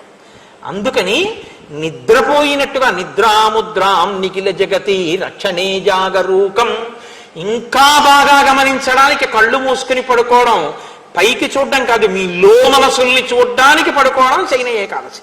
తప్ప ఆయన నిద్రపోయాడనకూడదు. శయన ఏకాదశి ఆయన ఇంకా బాగా చూస్తాడు కాబట్టి ఇప్పుడు నేను ఇంకా బాగా ఉపాసన చెయ్యాలని మీరు అనుకోవాలి. కాబట్టి నిద్రాశనై కేశవమభ్యుపైతి. రాముడు అంటాడు లక్ష్మణుడితో, జాతావనాంతాః సికి సంప్రవృత్త జాతాః కదంబాః సకదంబ శాఖాః జాతా వృషా గోషు సమాన కామ జాతా మహీసస్య వనాభిరామ. లక్ష్మణ చూశావా, ఈ వర్షాలు పడుతుంటే నెమళ్ళు ఎక్కడ చూసినా పింఛాలు విప్పి నృత్యం చేస్తున్నాయి. కదంబ వృక్షాలు వర్షాలు పడితే సంతోషించి గుత్తులు గుత్తులు పూలు పూస్తాయి. ఆ పువ్వులన్నీ కిందకి వాలిపోయాయి, నేల రాలిపోయాయి. ఆవులకి ఎద్దులకి కూడా వర్షాలు పడితే సమాన కామం కలుగుతుంది. అలా ఆవు పురుషుడికి స్త్రీకి సమాన కామం ఉన్నప్పుడే ఉత్తమ సంతానం, అంటే గోజాతి యొక్క అభివృద్ధి. అలాగే భూమి ఎక్కడ చూసినా పైరు పంటలతో అందంగా విలసిల్లి ఉంది. వహంతి వర్షంతి నదంతి భాంతి ధ్యాయంతి నృత్యంతి సమాశ్వసంతి నద్యోఘనామత్త గజావనాంతాః ప్రియా విహీనాః సికిన ప్లవంగాః. ఏమి అనుప్రాసలు చూపించారో ఆయన శ్లోకంలో. నదులు పొంగి ప్రవహిస్తున్నాయి, మేఘాలు అలా వర్షిస్తున్నాయి, మదపుటేనుగులు ఘీంకరిస్తున్నాయి, వనములు ఎక్కడ చూసినా కలకలలాడుతున్నాయి. ఎడబాటుకు లోనైనటువంటి యువతీ యువకుల యొక్క మనస్సుల్లో మాత్రం ఖేదంగా ఉంది. ఎందుకంటే ఆషాఢ మాసంలో అత్తవారింటికి వెళ్ళకూడదంటారుగా, కాబట్టి ఎడబాటు ఉంటుంది యువతీ యువకులకి. అందుకని ఆ ఎడబాటుకి వాళ్ళు చింతిస్తున్నారు. ఆషాఢ మాసంలో అత్తవారింటికి వెళ్ళకూడదు అంటే ఎటువంటి అత్తవారింటికి వెళ్ళకూడదో తెలుసా అండి? అది వ్యవసాయ ప్రధానమైన కుటుంబం అయితే అటువంటి అత్తవారింటికి పిల్లలు పంపించకూడదు. ఎందుకో తెలుసా? ఆ పిల్లాడు కూడా వ్యవసాయం చేస్తుంటేనే. ఆషాఢ మాసంలో వర్షం పడుతుంది, వర్షం ప్రారంభం అవుతుంది. ఎప్పుడు పడుతుందో తెలియదు, ఇంకా ఆషాఢ మాసం చివరిలో. వాన పడేటప్పటికి గబగబా రైతు నాగలి పట్టుకుని పరిగెత్తుకుంటూ వెళ్ళి భూమి దున్నడం మొదలెట్టాలి, మొదటి విత్తులు వేసుకోవాలి. వాన పడినప్పుడే విత్తు వేయాలి, వేస్తేనే పంట బాగా వస్తుంది. కొత్తగా పెళ్ళైన దంపతులు అనుకోండి, బయట వర్షం మొదలైతే వీళ్ళు మరింత సంతోషంగా లోపల ఉండిపోయారు అనుకోండి, ఇంటి యజమాని ఏం చేస్తాడు? వాడంటే లేవలేదు, నాకు తప్పదు కదా, నాగలి ఇలా అయ్యని భుజాన్ని వేసుకుని ఆయన ఎడతాడు పొలానికి. ఆయనేమో పెద్దవారు అయిపోతున్నారు, ఆయనేమో భుజాన్ని నాగలు వేసుకుని ఆయన వెళ్ళారు, వీడేమో అలా పడుకున్నాడు. అమ్మాయికైనా బుద్ధి ఉంటుందా? మీరు వెళ్ళండి, వర్షం వస్తోందని పంపించద్దా, చక్కగా పడుకుందని అత్తగారు కోప్పడుతుంది. అత్తగారికి కోడలకి భేదాభిప్రాయాలు వస్తాయని ఆషాఢ మాసంలో వాళ్ళిద్దరు కలకాలం కలిసి ఉండవలసిన కావాలి కాబట్టి పుట్టింట్లో పెట్టుకుంటారు ఆడపిల్లని. తప్ప అల్లుడు సాఫ్ట్వేర్ ఇంజనీర్ చేస్తుంటే పంపించడానికి ఏం దోషం లేదు, తెలిసిందండి. కాబట్టి వహంతి వర్షంతి నదంతి భాంతి ఝాయంతి నృత్యంతి సమాశ్వసంతి నద్యోఘనామత్త గజావనాంతాః ప్రియా విహీనాః సికిన ప్లవంగాః అని అంగారచూర్ణోత్కర సన్నికాశైః ఫలైః సుపర్యాప్తరసైః సమృద్ధైః జంబూద్రుమాణాం ప్రవిభాంతి శాఖాః నిలీయమానా ఇవ షట్పదౌఘైః. బొగ్గులు తీసుకొచ్చి గుండ కొట్టేసి ఆ బొగ్గుల గుండలో కాసి నీళ్లు పోసి ఆ బొగ్గుల గుండలు చిన్న చిన్న ముద్దలు చేసి ఎవరో ప్రయత్నపూర్వకంగా పట్టుకెళ్ళి ఓ చెట్టెక్కి ఆ చెట్టు కొమ్మల చివరన ఆ బొగ్గుల గుండల ముద్దలన్నీ అలా గుత్తులు కింద పేర్చి అవి కింద పడిపోకుండా అలా ఎండిపోయేదాకా ఉండి కిందకి దిగి చూస్తే ఎలా ఉంటుందో అలా ఉన్నాయి ఇటు నేరేడు పళ్ళతో ఉన్న చెట్లు వానాకాలంలో. అయ్యో బాబోయ్, ఆ నేరేడు పళ్ళు నిజంగా బొగ్గు ముద్దల్లాగే ఉంటాయి కదండి. బొగ్గు గుంట ముద్దల్ని తీసుకెళ్లి అంగార చూర్ణైహి అంటారు మహర్షి. అలా ఉన్నాయి నేరేడు చెట్లన్నీ బాగా పండి ఆ నేరేడు పళ్ళ రసాల కోసం. నేరేడు పండు మంచి సువాసన కదండి, అందుకే నేరేడు చెట్లు ఎక్కువ కాబట్టి దీనికి జంబూద్వీపం అని పేరు. కాబట్టి ఆ నల్ల తుమ్మెదలన్నీ ఆ నల్లగా ఉన్నటువంటి నేరేడు పళ్ళ మీద తిరుగుతున్నాయి గుంపులుగానే. అది చూడ్డానికి ఎంత అందంగా ఉందో చూడు లక్ష్మణ అంటారు మహర్షి. మనకి రామాయణం చదివితే వర్షాకాలం వస్తే ఓసారి ఎక్కడికైనా తొందరగా ఏదైనా అడవికో కొండ మీదకో వెళ్ళి మనం కూడా అలా నిలబడి చూస్తే బాగుండు అనిపిస్తుంది. నేను మీకు ఒక యథార్థం చెప్తున్నానండి, రామాయణాన్ని మీరు బాగా చదివితే మీకు పరిశీలనాత్మకమైనటువంటి శక్తి పెరుగుతుంది తెలుసా అండి. మీరు అన్నిటినీ పట్టి చూడడం మీకు అలవాటు అవుతుంది. అందులో ఉన్నటువంటి అందాన్ని ఆ సంతోషాన్ని మీరు జుర్రుకుంటారు, కానీ అది వికారంగానూ అసహ్యంగానూ ఉండదు. చక్కటి సుసంపన్నమైన హృదయంతో ప్రకృతిలో ఉన్నటువంటి అందాన్ని అందంగా అభినందించి పరాశక్తి కృపగా మీరు చూడడం మీకు అలవాటు. అంతేకాని రావణ దృష్టితో కాదు, పరాశక్తి కృపగా పరాశక్తి ప్రసాదంగా లోకాన్ని చూడడం మీకు అలవాటు అవుతుంది. కాబట్టి మార్గానుగ శైలవనానుసారి సంప్రస్థితో మే గర్వం నిశమ్య యుద్ధాభికామ ప్రతినాగశంకి మత్తో గజేంద్ర ప్రతిసన్నివృత్త. ఏమి ఊహ చేశారో ఆయన. యుద్ధానికి వెళ్ళడం కోసమని ఒక రాజుగారు ఒక ఏనుక్కి అంబారీ వేసి పెద్ద ముఖానికి ఒక పెద్ద చాందిని లాంటి ఆభరణాలు పెట్టి అన్నీ పెట్టి సిద్ధంగా పెట్టారట. ఇప్పుడు అవన్నీ చేసేటప్పటికి ఆ ఏనుక్కి ఎప్పుడెప్పుడు యుద్ధానికి వెడదామా అని సంతోషంగా ఉంది. వర్షం వస్తే యుద్ధానికి వెళ్ళరు. పెద్ద వర్షం వచ్చింది. వర్షం వచ్చి దూరంగా ఎక్కడో గర్జన వినపడింది, మేఘగర్జన.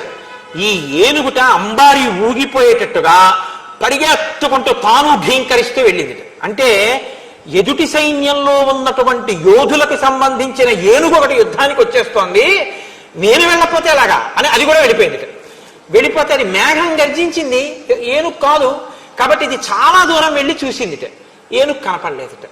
ఓహో, నా చిత్తభ్రాంతి, యుద్ధం కోసం సిద్ధమై ఉన్నాను కదా, నా శత్రు సైన్యంలో ఏనుగు గర్జించినట్టు అనిపించి ఇంత గబగబా వెళ్ళిన ఏనుగు మెల్లగా తొండం ఊపుకుంటూ తిరిగి వస్తుందట. మేఘగర్జన విన్న యుద్ధపుటేనుగు అలా వెళ్ళి తిరిగి వచ్చేస్తోంది. లక్ష్మణ చూసావా దాని పౌరుషం అంటారు రామచంద్రమూర్తి. క్వచిత్ ప్రగీత ఇవ షట్పదౌఘై క్వచిత్ ప్రనృత్త ఇవ నీలకంఠై క్వచిత్ ప్రమత్త ఇవ వారణేంద్రై విభాంత్యనేకాశ్రయిణో వనాంతాః. చూసావా ఇక్కడ తుమ్మెదలన్నీ ఝంకారం చేస్తూ సంగీత కచేరీ చేస్తున్నాయి. మీరు కొన్ని క్షేత్రాలకు వెడితే ఆశ్చర్యంగా ఉంటుంది. మీరు ఇలా వెళ్ళారనుకోండి, ఏదో సంగీతం జరుగుతుంటుంది. మీరు అక్కడి నుంచి వచ్చేసి ఇలా వెళ్ళారనుకోండి, ఏదో నాట్యం జరుగుతుంటుంది. గురువాయూరులో దేవాలయం బయట ఎప్పుడు ఏదో నాటకమో నాట్యమో నృత్యమో ఏదో చేస్తుంటారు. వెంకటేశ్వర స్వామి గుళ్ళో వెంకటాచలంలో ఆస్థాన మంటపంలో ఏదో జరుగుతుంటుంది. ఇప్పుడు ఏదో ఒకటి జరుగుతుంటాయి.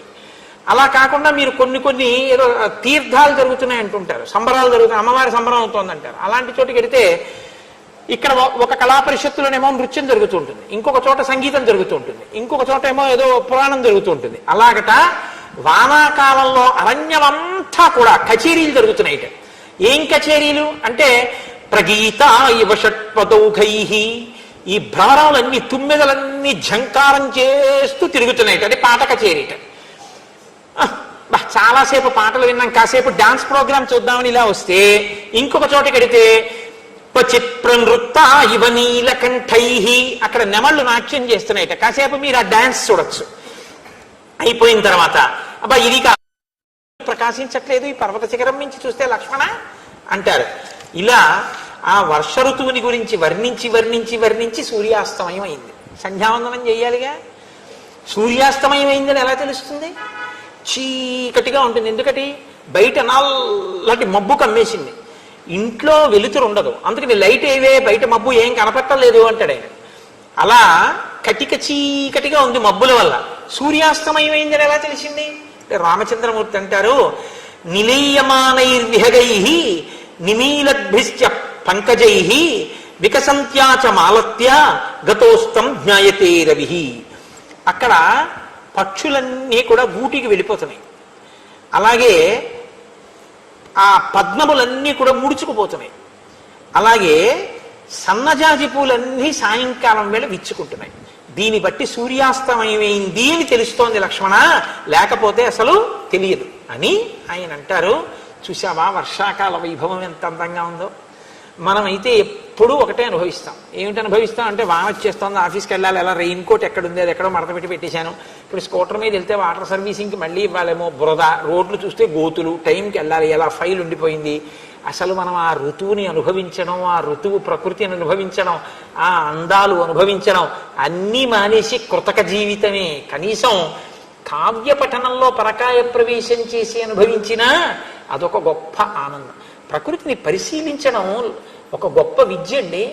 రవీంద్రనాథ్ ఠాగూర్ గారి తండ్రి దేవేంద్రనాథ్ ఠాగూర్ గారు రవీంద్రనాథ్ ఠాగూర్ ప్రకృతిని పరిశీలనం చేసి చిన్న చిన్న కవితలు రాస్తుంటే, నువ్వు ఇలాగే పరిశీలనం చేసి చక్కటి కవిత అల్లు, నువ్వు ఇంతకన్నా ఏమి చెయ్యక్కర్లేదని విడిచిపెట్టారు కాబట్టి, స్వేచ్ఛనిచ్చారు కాబట్టి ఆయన విశ్వకవి అయ్యి మహానుభావుడు ఈ దేశానికి సాహిత్యంలో నోబెల్ ప్రైజ్ తీసుకొచ్చారు. ప్రకృతి పరిశీలనం అన్నది అంత గొప్పది. ఆ ప్రకృతి పరిశీలనంలోంచే వ్యక్తి ఋషి అవుతాడు. ఋషి అవడం అంటే ఏమిటో తెలుసా అండి? ప్రకృతిని పరిశీలించి పరాశక్తి యొక్క అనుగ్రహంగా చూసేటటువంటి దృష్టికోణం ఎవరికి వస్తుందో వాడే ఋషి. నేను మీతో ఒక మాట చెప్తాను చూడండి. బకించంద్ర చటర్జీ అని ఉన్నారు. ఆయన మనం పాడేది నిజానికి ఒక్కటే, అందులో వందే మాతరం వందే మాతరం సుజలాం సుఫలాం మలయచ శీతలాం సస్య శ్యామలాం మాతరం వందే మాతరం అంటారు. నీటి గలగలలతో, ఎక్కడ చూసినా చెట్లతో, పళ్ళతో నిండి ఉన్నటువంటి ఈ భరత భూమి భూమి కాదు, మాకు అన్నం పెట్టి నీళ్ళు ఇవ్వడం కోసం సిద్ధంగా ఉన్న మా అమ్మ. కాబట్టి వందే మాతరం, ఓ భరత మాత నీకు నమస్కారం. ఆయన ఋషి. ఆయనకి భరత భూమి కనపడలేదు, భరత భూమిలో భరత మాత కనపడింది. అలా తల్లితనాన్ని, పరాశక్తిని చూడగలిగినటువంటి హృదయం మీకుంటే ప్రకృతిలో మీ చూపు తప్పు కాదు, అప్పుడది ఋషి యొక్క చూపు. అలా చూడకుండా ఎక్కడైనా ఏదైనా సొబగుగా కనపడితే తాను అనుభవించాలని కోరుకున్నాడు అనుకోండి, అది రావణ దృష్టి. దాన్ని మనిషి నియంత్రించుకోవాలి, అది తప్పు, అలా ఉండకూడదు. అందాన్ని అందంగా, సౌందర్యాన్ని సౌందర్యంగా అభినందించాలి. అది పరాశక్తి విభూతి. ఎక్కడెక్కడ ఏది అందమైందున్నా, ఏది ప్రకాశవంతమైందున్నా మమ తేజోంశ సంభవం అంటాడు గీతాచార్యుడిది, నా తేజస్సు అంటాడు. ఓ ఈశ్వర నీ తేజస్సు అని అభినందించి ఆనందించగలగాలి. కాబట్టి రామచంద్రమూర్తి అంటారు, ఉపకారేణ వీరోహి ప్రతికారేణ యుజ్యతే అకృతజ్ఞో అప్రతికృతో హంతి సత్వవతాం మనః. సుగ్రీవుడు ఇప్పుడు వర్షాలు పడుతున్నాయి కాబట్టి విశ్రాంతి తీసుకుంటున్నాడు. నిజమే, పాపం ఎంత కష్టపడ్డాడో, సుఖంగా సంతోషంగా గడపని ఇతరుల కష్టాన్ని తాను అర్థం చేసుకుంటాడు రాముడు. వర్షాకాలం అయిపోయిన తర్వాత కూడా ఇలాగే భోగాల్లో మునిగిపోయి ఉండిపోతే కృతజ్ఞత అన్నది మరిచిపోయిన వాడు అవుతాడు, కృతజ్ఞుడు అవుతాడు. ఉపకారానికి ప్రత్యుపకారాన్ని మరిచిపోయిన వాడు అవుతాడు. అప్పుడు పెద్దల చేత శలాహింపబడడు, పెద్దల యొక్క నిందకి గురవుతాడు. అది తర్వాత ఇంకా ప్రారంభం అవుతుంది. కాబట్టి మనం ఇప్పుడు ఆ సుగ్రీవుణ్ణి విశ్రాంతి తీసుకొనిద్దాం. తొందరగా ఈ వర్షాకాలం విడిపోతే శరత్కాలం ప్రారంభమైన తర్వాత మనం వెడదాం. అంటే ఓర్పు వహించడం అన్నది రాముడికి తెలుసు. ఇది తార చెప్పింది. ఊరికే తొందరపడిపోవడం, వర్షాకాలం అయితేనేంటి, ఇంకోటి ఏంటి, ఏదో లేచిందే లేడికి ప్రయాణం అన్నట్టు మనం వెళ్ళిపోవలసిందే, రావణాసుడి మీద యుద్ధం అలా అనడం.